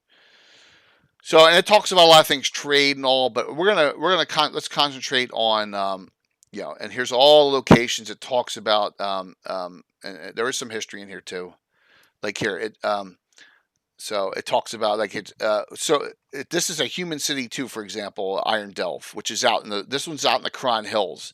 This connection like is used as a trade hub. It's like the spoke. It's like the area that, the end of the spoke. It would be the redoubt or not the redoubt, the bridge or a bridgehead. That's the bridgehead location for the trade coming from non-dwarves, right here. Iron Delph, right there. Yeah, that is the furthest one out. As an example, that's a haul. Look at that. I mean, that is a haul out into the realms of the gnomes and humans, and so that's a trade location. It's pretty neat when you think about that they're thinking of the economy here, and all this from a line or two in LGG. Gary, question, you're on. Was there a mention of the low road as it pertains to Lort Mills before the Living Greyhawk Gazetteer? Called the low road in the Lort Mills, and I just want to know that question. Okay. So, all right. So let's go to here. Here it is. Druid's Defile and Hearthguard Tower. Okay. Sam, I couldn't find one. All right. The Druid's Defile. Now, this is present day. Despite its ominous name, is a pleasant land of woods and hills dotted with many small lakes and blessed with mild weather. Finding the region are liking gnomes settled there in large numbers. Carwood and Altamira lie to the east of the Defile, and Cool Banks and Jernwood to the west. Much of the traffic runs between the cities. This is the safest passage through the Lort Mills, despite the Sus being a stone's throw away, because many of the armed patrols are well-guarded caravans moving between Selene and the County Ulick. All right, this is not the case. This is a tertiary track 125 years in the past. All right. So, and the Hearthguard Tower is there's an I'm not going to split hairs, but the next one is there is a tower here because I don't have the capability of doing a cliff. Right, I just don't, in my, with all that in my terrain. But Hearthguard Tower is a pale reflection of the past. It's formerly a vast populace of dwarves, gnomes, halflings, and humans. It's dwindled and parent habits moving away. Yes, well, that's the case, and you'll see why on Saturday. All right, so that is going to happen there's going to be, as we come here. All right, so you have the map, and you can see probably why this is a problem if there's fighting going through the low road. Okay. 10 years later from the, let's see here. I am not aware of one Lort Mills reputation. Okay, there you go. That's what I thought. I didn't think there was one. See, mystery, that's great. You can utilize them there too. I mean, that's the wonderful thing. Utilize them somewhere else. It makes total sense. Utilize them for your campaign. That's part of the whole discussion of going over all this history. All right, let's go back to this. There are war plans being struck up by Christid to start throwing out all of the humanoids that are in the low road area. It's getting to be too much. It's getting to be unsustainable. Celine's doing their thing on the outside, but look, they're driving them. They're doing a lot of this. When they do successfully do this, though, they accidentally German get sacked because of one, and that really sets everyone off. Like, we gotta take care of this once and for all. This is 10 years after the prince is dead. All right, so let me go to the next chapter. Let's go to the key chapters, chapter 37. And then we'll talk about the two scenarios. 37. The Battle of Reichswald. The Battle of Reichswald is referenced in Patriots of Jülich. Okay, that adventure. This is... all right. Do any of you know Civil War history? Just the superficial. Okay. Yeah. What's up, Curtis? Cool, Curtis. Well, then it's okay for you to listen to this. All right. Yeah. First thing, there's the Battle of Chancellorsville, where Stonewall Jackson, it's in the middle of this big forest in Virginia, and Stonewall Jackson gets killed by his own troops there, and the war changes. But then in 1864, Lee marches, when Grant finally becomes commander of all the armies of the North, he marches and becomes the Wilderness. You got it, Greg. They call it the Wilderness. It's on the same area. It's the same location. In fact, there's skulls all over the place and corpses all still, skeletons from the Battle of Chancellorsville. Same place, the Wilderness. This takes place at the same location for the most part that fight occurred 10 years earlier with the Prince. Okay. But it spills out everywhere. This is the battle of all battles. All right. So I'm only going to do a little tidbit of it, but let's note some things here. All right. There is a siege going on. And it kind of goes, here's Jernra. Christid is attempting to help them after they get promised assistance and lost homes, farms, and villages during the raids, because Jernra is a long way away and it gets sacked. So tensions are high.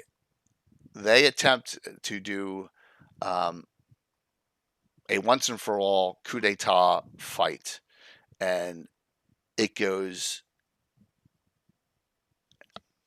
bad in some places, and that's what we're going to do. Here it is, Defile's End. Okay. So, Christid placed the main strength of her Far's army west of the mountains to defend the Jülichs. So if we go to Anna's map, I'm happy and proud because this is my location, Defile's End. Another one. Here's Defile's End, right there. Right, Anna? Place. They wrote this after they saw that in the map. So there's Defile's End right here at the end of the pass of the Druids Defile. It's a small community. Humans and halflings for the most part. And it's a trade place. So her armies are to the west of this. Okay. So a huge force of humanoids comes out and surprises them. All right. And you can see Christid's brothers. You have brought us to the brink of ruin. We could lose the principality. And they're yelling at why she should not rule. And then so the principality will not fall to their brothers. So everything gets overrun except, and this is kind of cool, only the fortress called Defile's End stood between Goblinoid, and this is a scenario I did in my campaign setting adventure, and the Jewel Valley. Outnumbered 2 score goblins to every man. The defenders of that worthy fortress looked over the battlements in dismay at the bowels of the mountain disgorge upon them. The soldiers might have been overrun a single night if not for the heroism of one captain of the watch, Javis Harn. So his grandson is now Sir Harn, the champion of the county of Jülich presently. The man rallied the fort and spoke the words of courage. 14 days, Javis Har and his heroes held the walls while the principality mustered. And years thereafter, the fort was named Heroes Hold, which is what I call the fort where, and this was, if Gary, I know you were watching on this one. This is where there were a lot of sword race in honor of their bravery and resolve. So now, while this is going on, Reichsvale and the eastern side of the defile is being mustered. So what we're doing here is, while that's going on, there's going to be two things happening. They come out of the defile's end, a lot spill over, and a lot come from the low road, and Hearthguard Tower gets overrun. Well, gets attacked, the defense of Hearthguard Tower. The other scenario is, as they're coming down the defile, and the big fight is actually almost where Altamira is. It's down in this area down here, believe it or not, where the big Reichsvale fight is. A lot of them cut through and want to go down this river valley, and they go right through by Wolfmaster Keep, and Wolfmaster Keep gets destroyed. They're the other two scenarios we're going to do on Saturday morning and Saturday afternoon. Here's some pictures of. I don't have a rebuilt Wolfmaster Keep, so sorry, this is from a previous adventure, and this is the ruins of Wolfmaster Keep, present day. So if you get there, you're going to have to use your imagination. It's intact, or it depends on a certain time. But I just this piece was not ever meant, Anna, for it to be. I mean, it's awesome. Yeah. So and this is the remains of it. Lord of the Rings is a great graphic.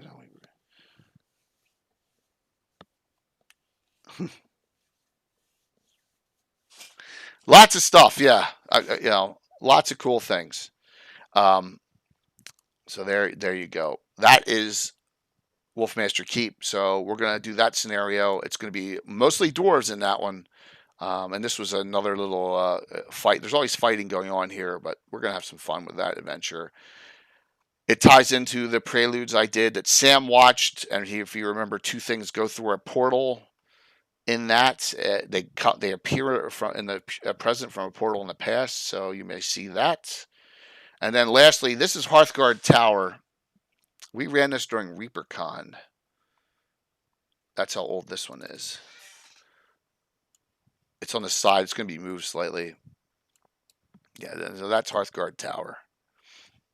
And this is Hearthguard Tower with a portal there in the winter. A wintry scene. So there you go. Thank you. So these are past adventures, but that's Hearthguard Tower itself. So there are the two other adventures. So Anna, what questions or comments do you have about like the storyline, which goes over 12 years? I'll give Tommy credit. It's tough to write a 12-year-long story. Mm-hmm. So, yeah. I know you haven't read the whole thing. No, I haven't, but it's been on my to read list for a long time, and I never. So now I need to sit down and do it. And while we have the heat wave, it might be a good idea to sit down and take a couple hours for a few days and read it through. The problem is when I read stuff like this, I want to take notes. It takes forever to get through it. I understand that. I sit with my Evernote on my phone and take notes, and I read a few chapters or like a few paragraphs, and then I take more notes. That's my problem. It takes forever to go through it. So yeah. And please note the Battle of Reichsvale, which is what they're talking about here, goes bad to start. So we're doing little probe missions that I can manage on my 8-foot by 8-foot table. I'm not doing, the Reichsvale battle, which takes place along the entire length of this, right? In this area here. So it's actually almost on the Altamira site. Yeah. It goes real bad for the dwarves at first. We could, it's hard to do. I could set it up. It's hard to do, to manage having multiple screens up with it. But that's why I'm trying my best here too. But I appreciate that. Lethal. Well, that's cool, dude. I watched your stream. You couldn't get anyone to join the game. It was messed up today. I was actually lurking when that happened. I was working in my home office. So these areas are all added from Anna. Wolfmaster Keep, the Abet, Murm's Tower, the Two Towers, Hearthguard Tower, Defiles End, Steadfast Tower, Grouster's Mill, Fallen Crest, Burnt Mill. They're all added. Thank you, Anna. And I'll make sure that these will be added to the public version of the map if they're not. Most of them are, but I have a map note that they will be added in the GIS version that comes.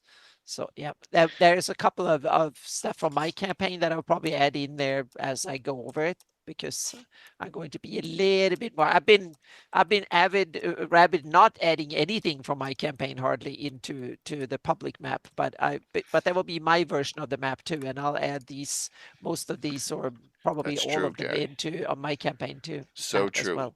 Yeah, well, I really appreciate it, and we can, this. Yeah, we haven't done an update in 2 years, believe it or not. Exactly, your map needs to be. But we when we have a GIS version, we go over and see what needs to be changed, and so you can have a separate one if you want to.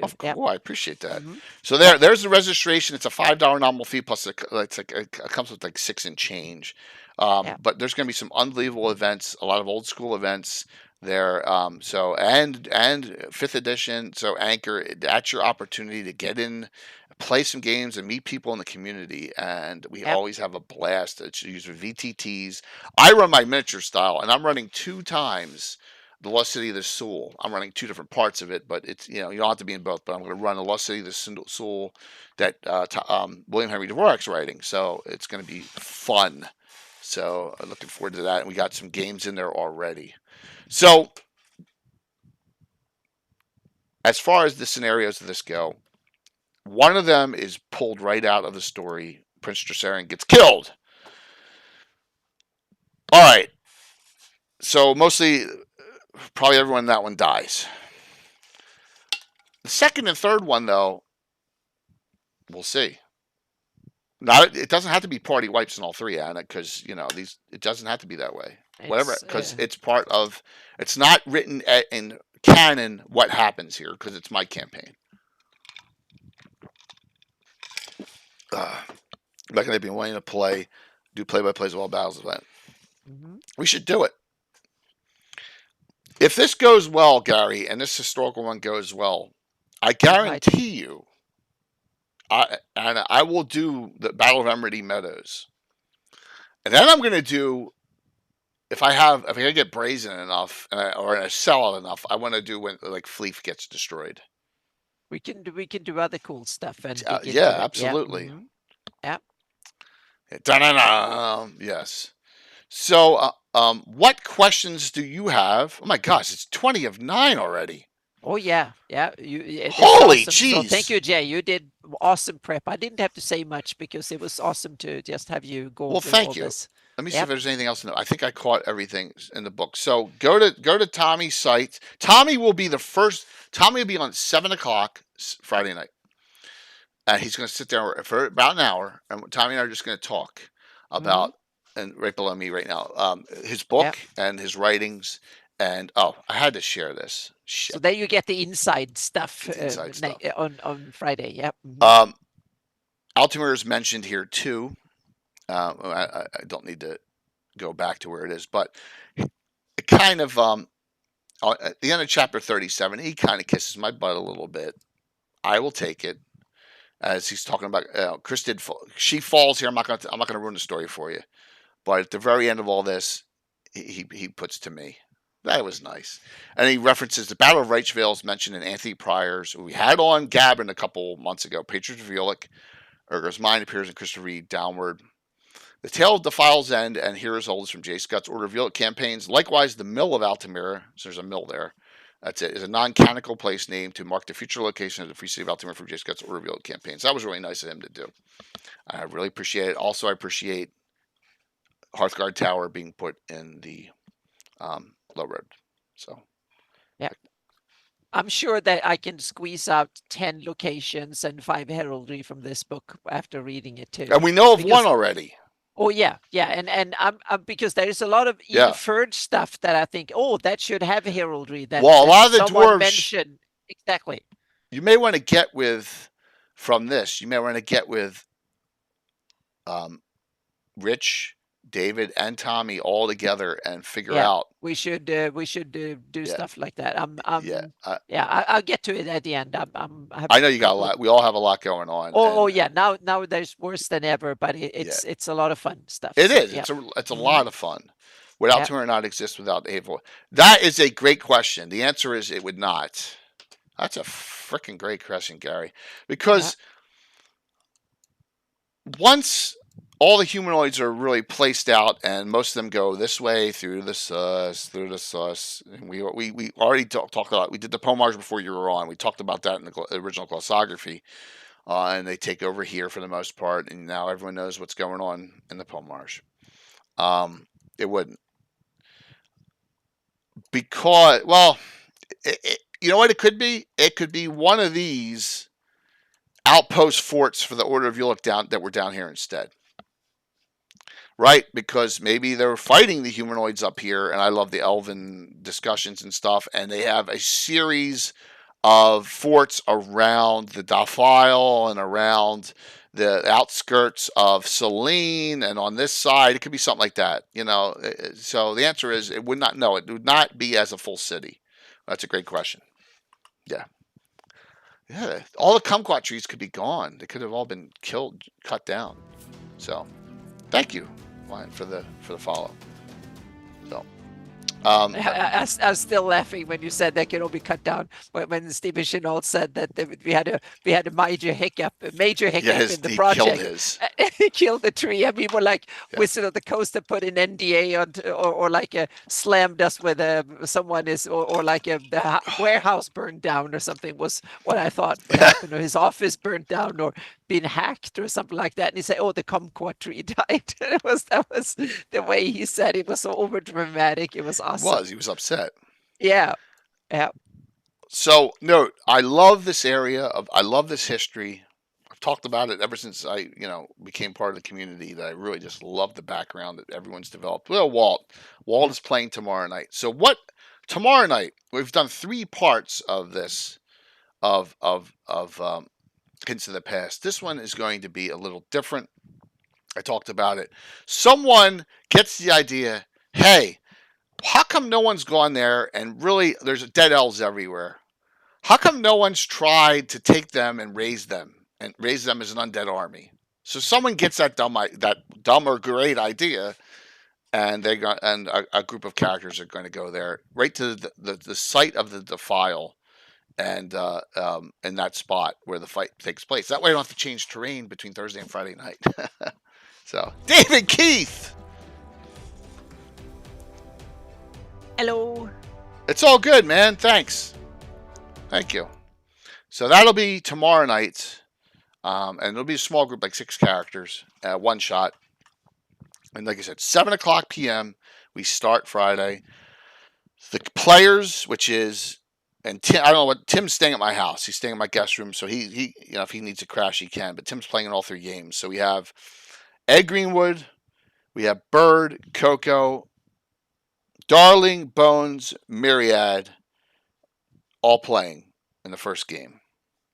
The second game, we have April Nicole Hill, Coco, Tim, Stronghold Tim, Mike Disney, and Phantom NJ playing in the second one. The third one, which I don't have the banner done yet for it, I notice I say defense because it's still in pieces. It's still in one piece in modern day of Hearthguard Tower. We have Tim, Coco, Chuck Cumbo, Korg the Mighty, Curtis, and Brett. It should be 6. Did I say all 6? I think that's right. 3. That's right. For that one. All right. And playing in the game, and that's at 3 o'clock. So we have a game at 9 p.m. that will run at about 2 a.m. Curtis is coming on with me, and anyone who's on Cannon Fire Discord that has been on my Zoom before and has come on for talk, keep me up for a couple hours, and let's just talk Greyhawk for a couple hours before I change the terrain out. And then 9 a.m., second game starts. There will be a very small gap between the 2 games. 3 p.m., the third and final game starts, and I should be good. If I can make it to 9 a.m., I should be good, because then I'll be DMing. Yes. This may be the last time Anna and I do this. Okay, well, there's... Yeah. What? Please, if you're on, I usually don't beg like this. Even if you can lurk, start lurking on Friday night.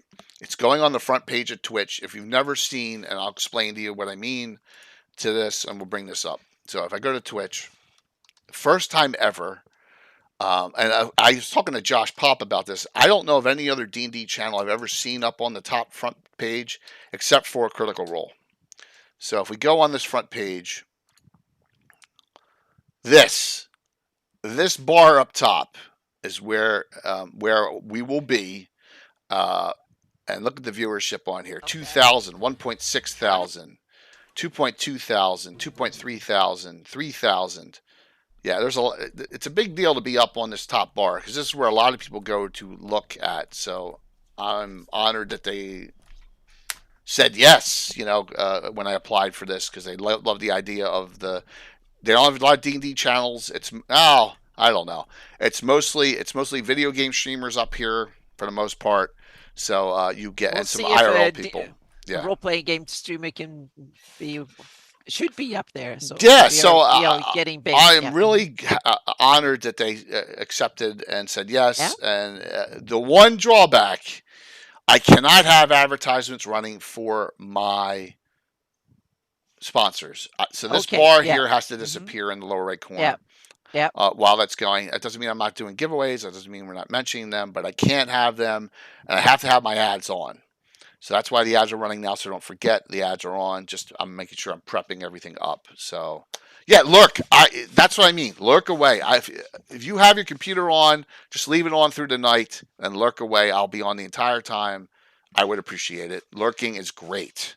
So TTRPGs are growing on Twitch. Anchor, yes and no. Okay, quick story. When I was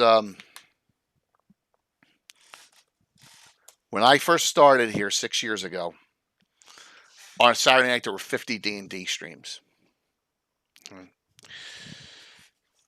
There were like 5 or 6 that had 70 plus viewers, and the rest some had 30, and everyone else had 5 or less.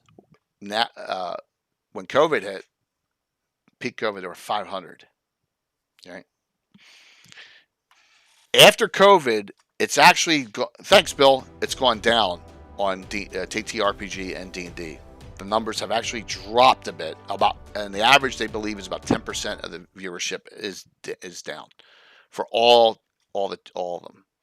Matt Koval's getting 10% less. Critical Role, myself, are all about down by 10% across the board. Now there may be a lot of them, but it's really a cool place to be, and so I love it. So let me go off to here. So yeah, please. Exactly. Well, that's fantastic, and I appreciate it. So what other questions does anyone have or comments? Anna, do you have in the final 10 minutes? Well, I think this is an interesting topic and something I definitely need to go dig deep into. I have a bunch of other on my reading list for Greyhawk that I've gone through, and I have a long list of heraldry to do already, and it's getting better. I found some cool references here and there, and I have a few that I will have to ask Roger E. Moore for because I'm going through Adventure Begins and stuff too. So there is a lot of stuff. So now I need to go through the Hateful Wars. This one by Thomas Kelly. It's high on my reading list. So yeah, he did a great job with it. Oh yeah, he really did. Yep. I'm seeing it. Troller Games is supposedly live as they're finishing up a Kickstarter, so I was going to raid into them tonight.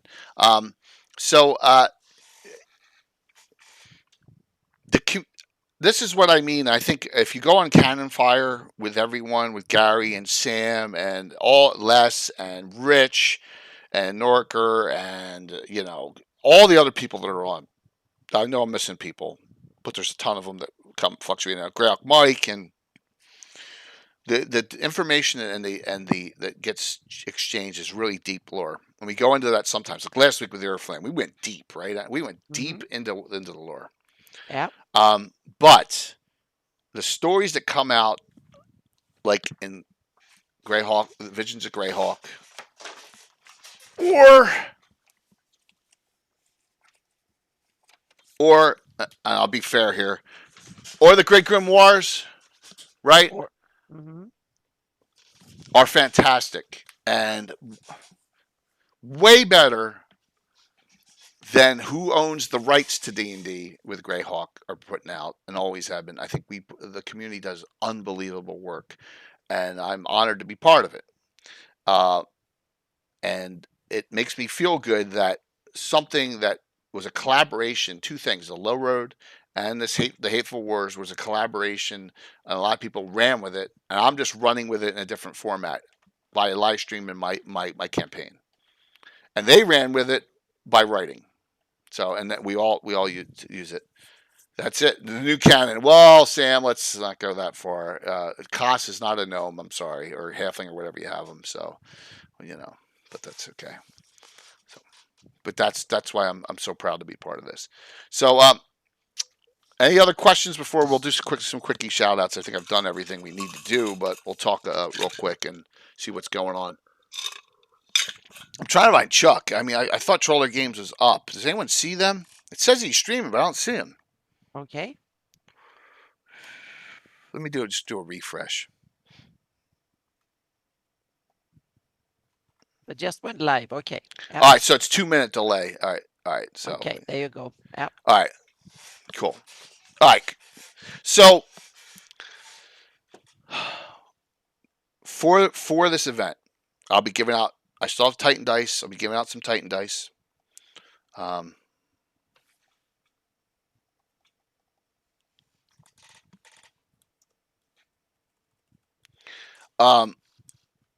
So if you don't, all right, yeah, I was just gonna save that for shout outs there, Jeff. Yeah, we have sponsored giveaways from Gamescape 3D, The Printing Goes Ever On, and from Troller Games. So decent stuff, above and beyond, higher than we normally do on a stream. So we do, we got some good stuff. We really do. So that is exciting. And I'll be doing that as the night goes, and we'll have some discussions. We'll have some fun chats. You see 2 train change outs because I got to do that live. I'm not, so it's gonna be a lot.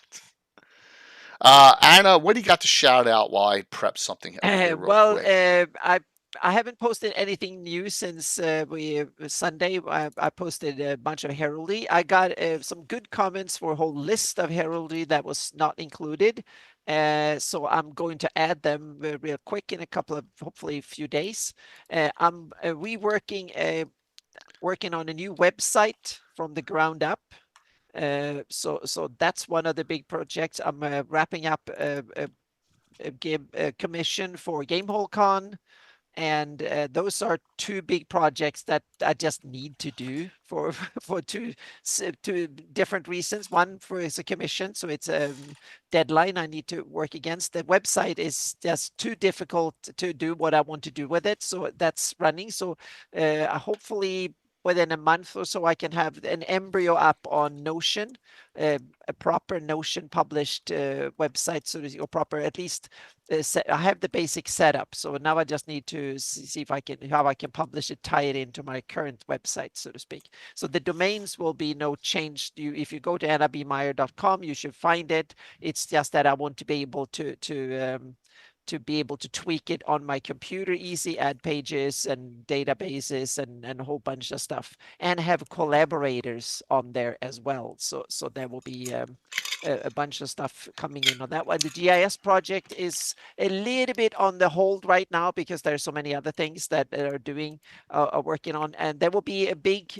post that I'm writing on that explains a whole bunch of this stuff. One is the house rule project is well underway, cool. way better than I thought it would be. I've done the magic bit, I've done the combat bit right now, and there's some cool stuff with it. Have a new take on initiative, and there's some other stuff that I haven't, a way that I want how to tweak it. And the reason I need this is that I'm going to run games for both the virtual Greyhawk Con and Gamehole Con. So I need to have at least all the basics up and running and have a PDF, so something to show, so to speak. So there will be on the house rule project this fall, there will be I would call it a skirmish alpha. So there will be all the basic combat rules. It will be there will be no character building rules per se. It will be skirmish rules, the combat rules, spell casting rules, and stuff like that. So it will be what I would call a skirmish alpha, so to speak, up. And I have all the rules for that ready. Now it's just like getting the writing so someone else can understand it, weed out the worst curmudgeon-y bits, so to speak. And this is something I've been working on for 5 years. So it's a major, way bigger than I thought it would be some years ago when I said it's a house rule project. No, it's a full rule system. Gotcha, sure. Yeah, so it will be, but everyone who played D&D will feel at home. So well, that's awesome. Yeah, so that is going on. Shieldlands stuff is a little bit on the back burner, but because I have the stories and stuff that because my game sessions both at Virtual Greyhawk Con and Game Hall Con will be set in the Shieldlands.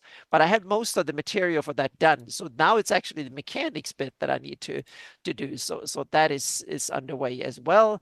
So there will be some invitations for people. I will do some test games and stuff leading up to it, like in probably September.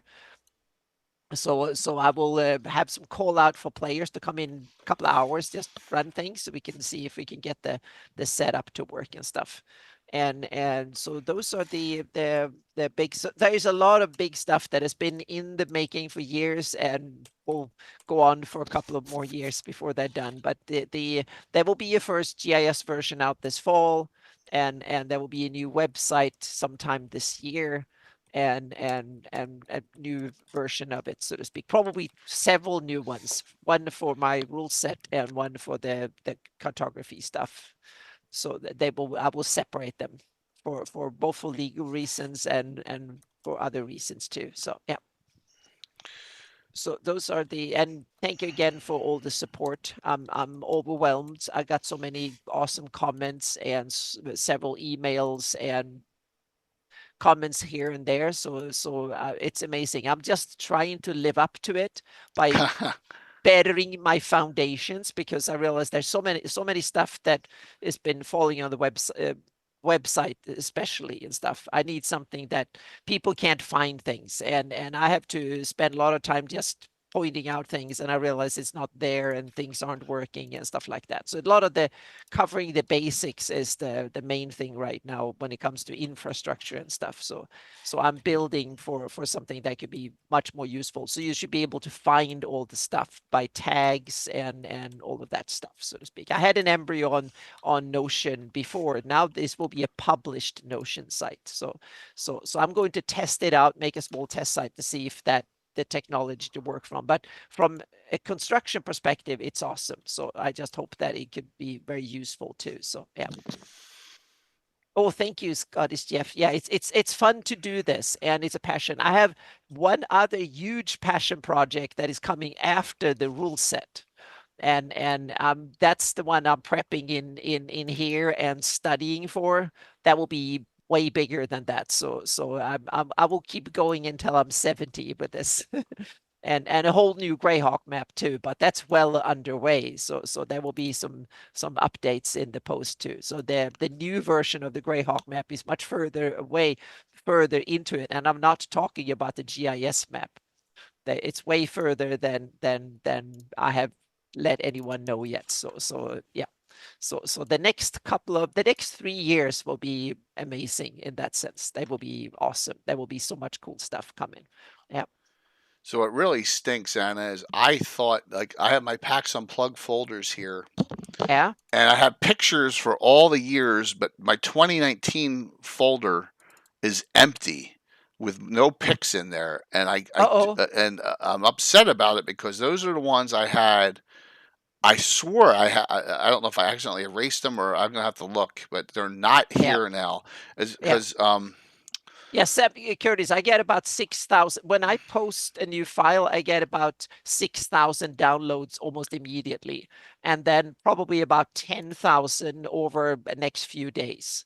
So I have about 10,000 viewers that regular users of my stuff. 6,000, I would say, are diehard, because almost everything gets instant 6,000 within the next day or two, or a couple of days. I get 6,000 downloads, and after that it kind of trickles in. And I bet there's some people download it every more than once and so on. But so I would say somewhere between 6,000 and 10,000 people that regularly go to my website and download maps and stuff. Because if I look at an individual file when I put up a map and look at the individual IP addresses, and I can see that there are at least over 6,000 unique individuals or computers that have downloaded my maps. Some of them are been downloaded by over 20,000. And I think the record is over 40,000, but that's over a decade. So yeah. So I apologize, because I thought I had these easily accessible, and I had a couple of pictures. And if you don't know, so Yep. Tim had a phone number for Gaetano Lafavi. We hadn't talked to Gaetano for a long time. Yeah. And he's like, I want to play. I want to see if he'll play in his Barbarians game, his Rovers game. He called. He got his wife on the phone, and the wife said, no, unfortunately, Gaetano passed last November. So it was really a little sad. None of us had talked to him. I know he was in and out of the hospital, but it sounds like, he lost his fight, and was sorry to hear that. I had some pictures when he came to PAX in 2019. We played together in person, but I can't find them. But hopefully, I'll get them. I'll get them out from the downstairs basement computer, and I'll bring them up and show them. Yep. Yeah, a lot of Nico. I keep an eye out for Pinkertons. So yeah. Yeah. Oh, thank you very much. Awesome. Thank you for doing that, Troy. So Tim's going to try and reach out to the wife and try and find his work so we can keep him for the community. So we're working on that. So yeah, it's a shame. It's a shame. But he was ill for a long time, on and off. He kind of hid it. So it is sad. It's very sad. But he was another great person in the community, and we'll keep you posted on if we so get that. Glad I actually met him at PAX Unplugged. Yeah, so it was 2019, Anna, right? It was before COVID. It was 2019. Yeah, exactly. It was my 2019 folder with pics is empty, so it pisses me off. I gotta find them. So all right, let's do this real quick. Tomorrow, this is one of the setups. This is modern day. This is a church of St. Cuthbert, the Wayfarers Repose. I don't know what's going on there, but you get the idea. It's right off of the file, and so that'll be tomorrow. Hints of the past. That's tomorrow, Thursday night, and then Friday at 7. Tommy John Kelly comes on. We start this one at 9 p.m. It's going to run till about 2 a.m. Please lurk if you can't watch the full time. The toughest part will be the middle of the night. We'll try and get through that with the help of the community. 9 a.m. Saturday is the destruction of Wolfmaster Keep. I don't have the banner for the third one, which is the defense of Hearthguard Tower, done yet, and that is at 3 p.m. And then we'll get through the 24 hours that way. And then Sunday night, Mike Schley comes on. So it's a busy week. Good week. Yeah. It's busy. Yeah. As we got another Prelude game tomorrow night. And there'll be a really cool tie-in tomorrow night. I think you'll like it. So, yeah. All right. And then one more. The week after, the Saturday after that is already booked up. And that is Tim's. I get to play again. Tim will be running the City State of the Invincible Overlord. And I'll get to play. Death Comes Quickly. I will get to play my 13th level Cavalier, Dervilia in that. And that's the Saturday after. So we got a lot going on. All right, let's see who wins tonight, and we're going to raid into Troller Games. I probably am, but I brought on myself, Jeff, and I always want to challenge myself and do the right things, keep the community rolling. And earlier on, I think Larenjenko mentioned, there are a lot of people looking up, and there's a lot of new vids, as Anna said, going on YouTube.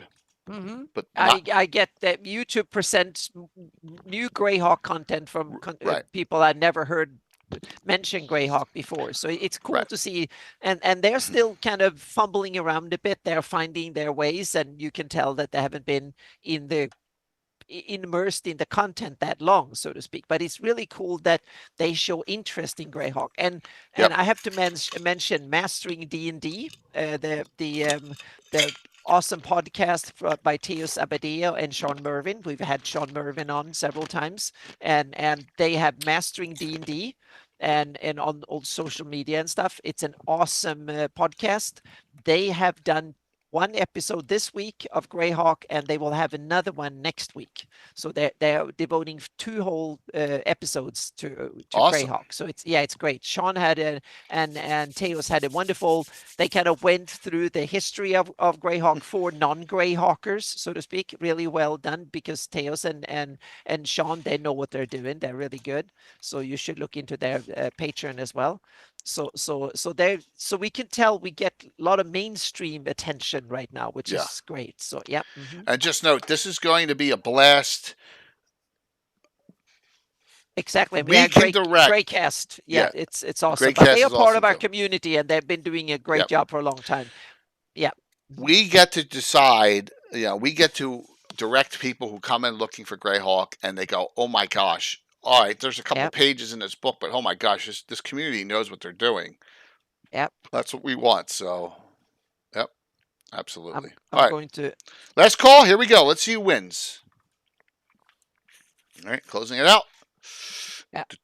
I'm going to put a link to alphastream.org. That's Teos Abadeo's site, blog, that it was got any nominated right now, and that has links to Mastering D&D and all of that stuff, so to speak.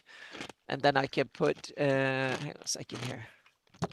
I have to put a link to my Patreon. Daniel Boggs, Alderon, winner, chicken dinner. Congrats. Daniel, let me know what you need or want. You got a whole bunch of stuff here. Daniel is a great specialist of the legendary Blackmore.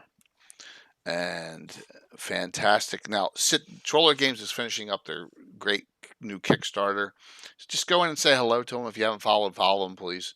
They do sponsor this channel. Chuck is playing in the game, the 3rd game, with Curtis and Brett and crew. And we'll see you all tomorrow night at 7:30 for another little tidbit of an adventure. And then 7 o'clock Friday night. Time to kick some butt. All right. Thanks, Anna. Oh, thank you, Jay, for awesome. Well, thank you. I got through it. I just wanted to. A lot of good planning and stuff. That's awesome. Excellent. Yep. See you.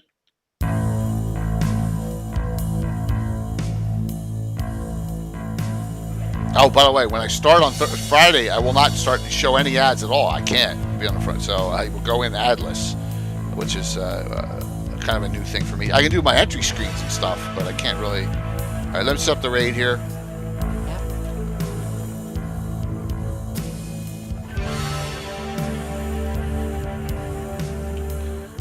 Man, I hate this thing. You got to type in a drill lord. There we go. I already got 44. If we add another 70 to 80, and they're going to be well over 100.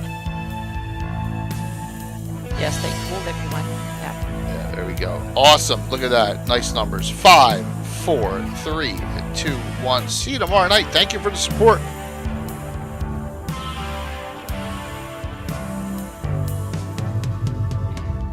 October. Yep. 74. That's not bad.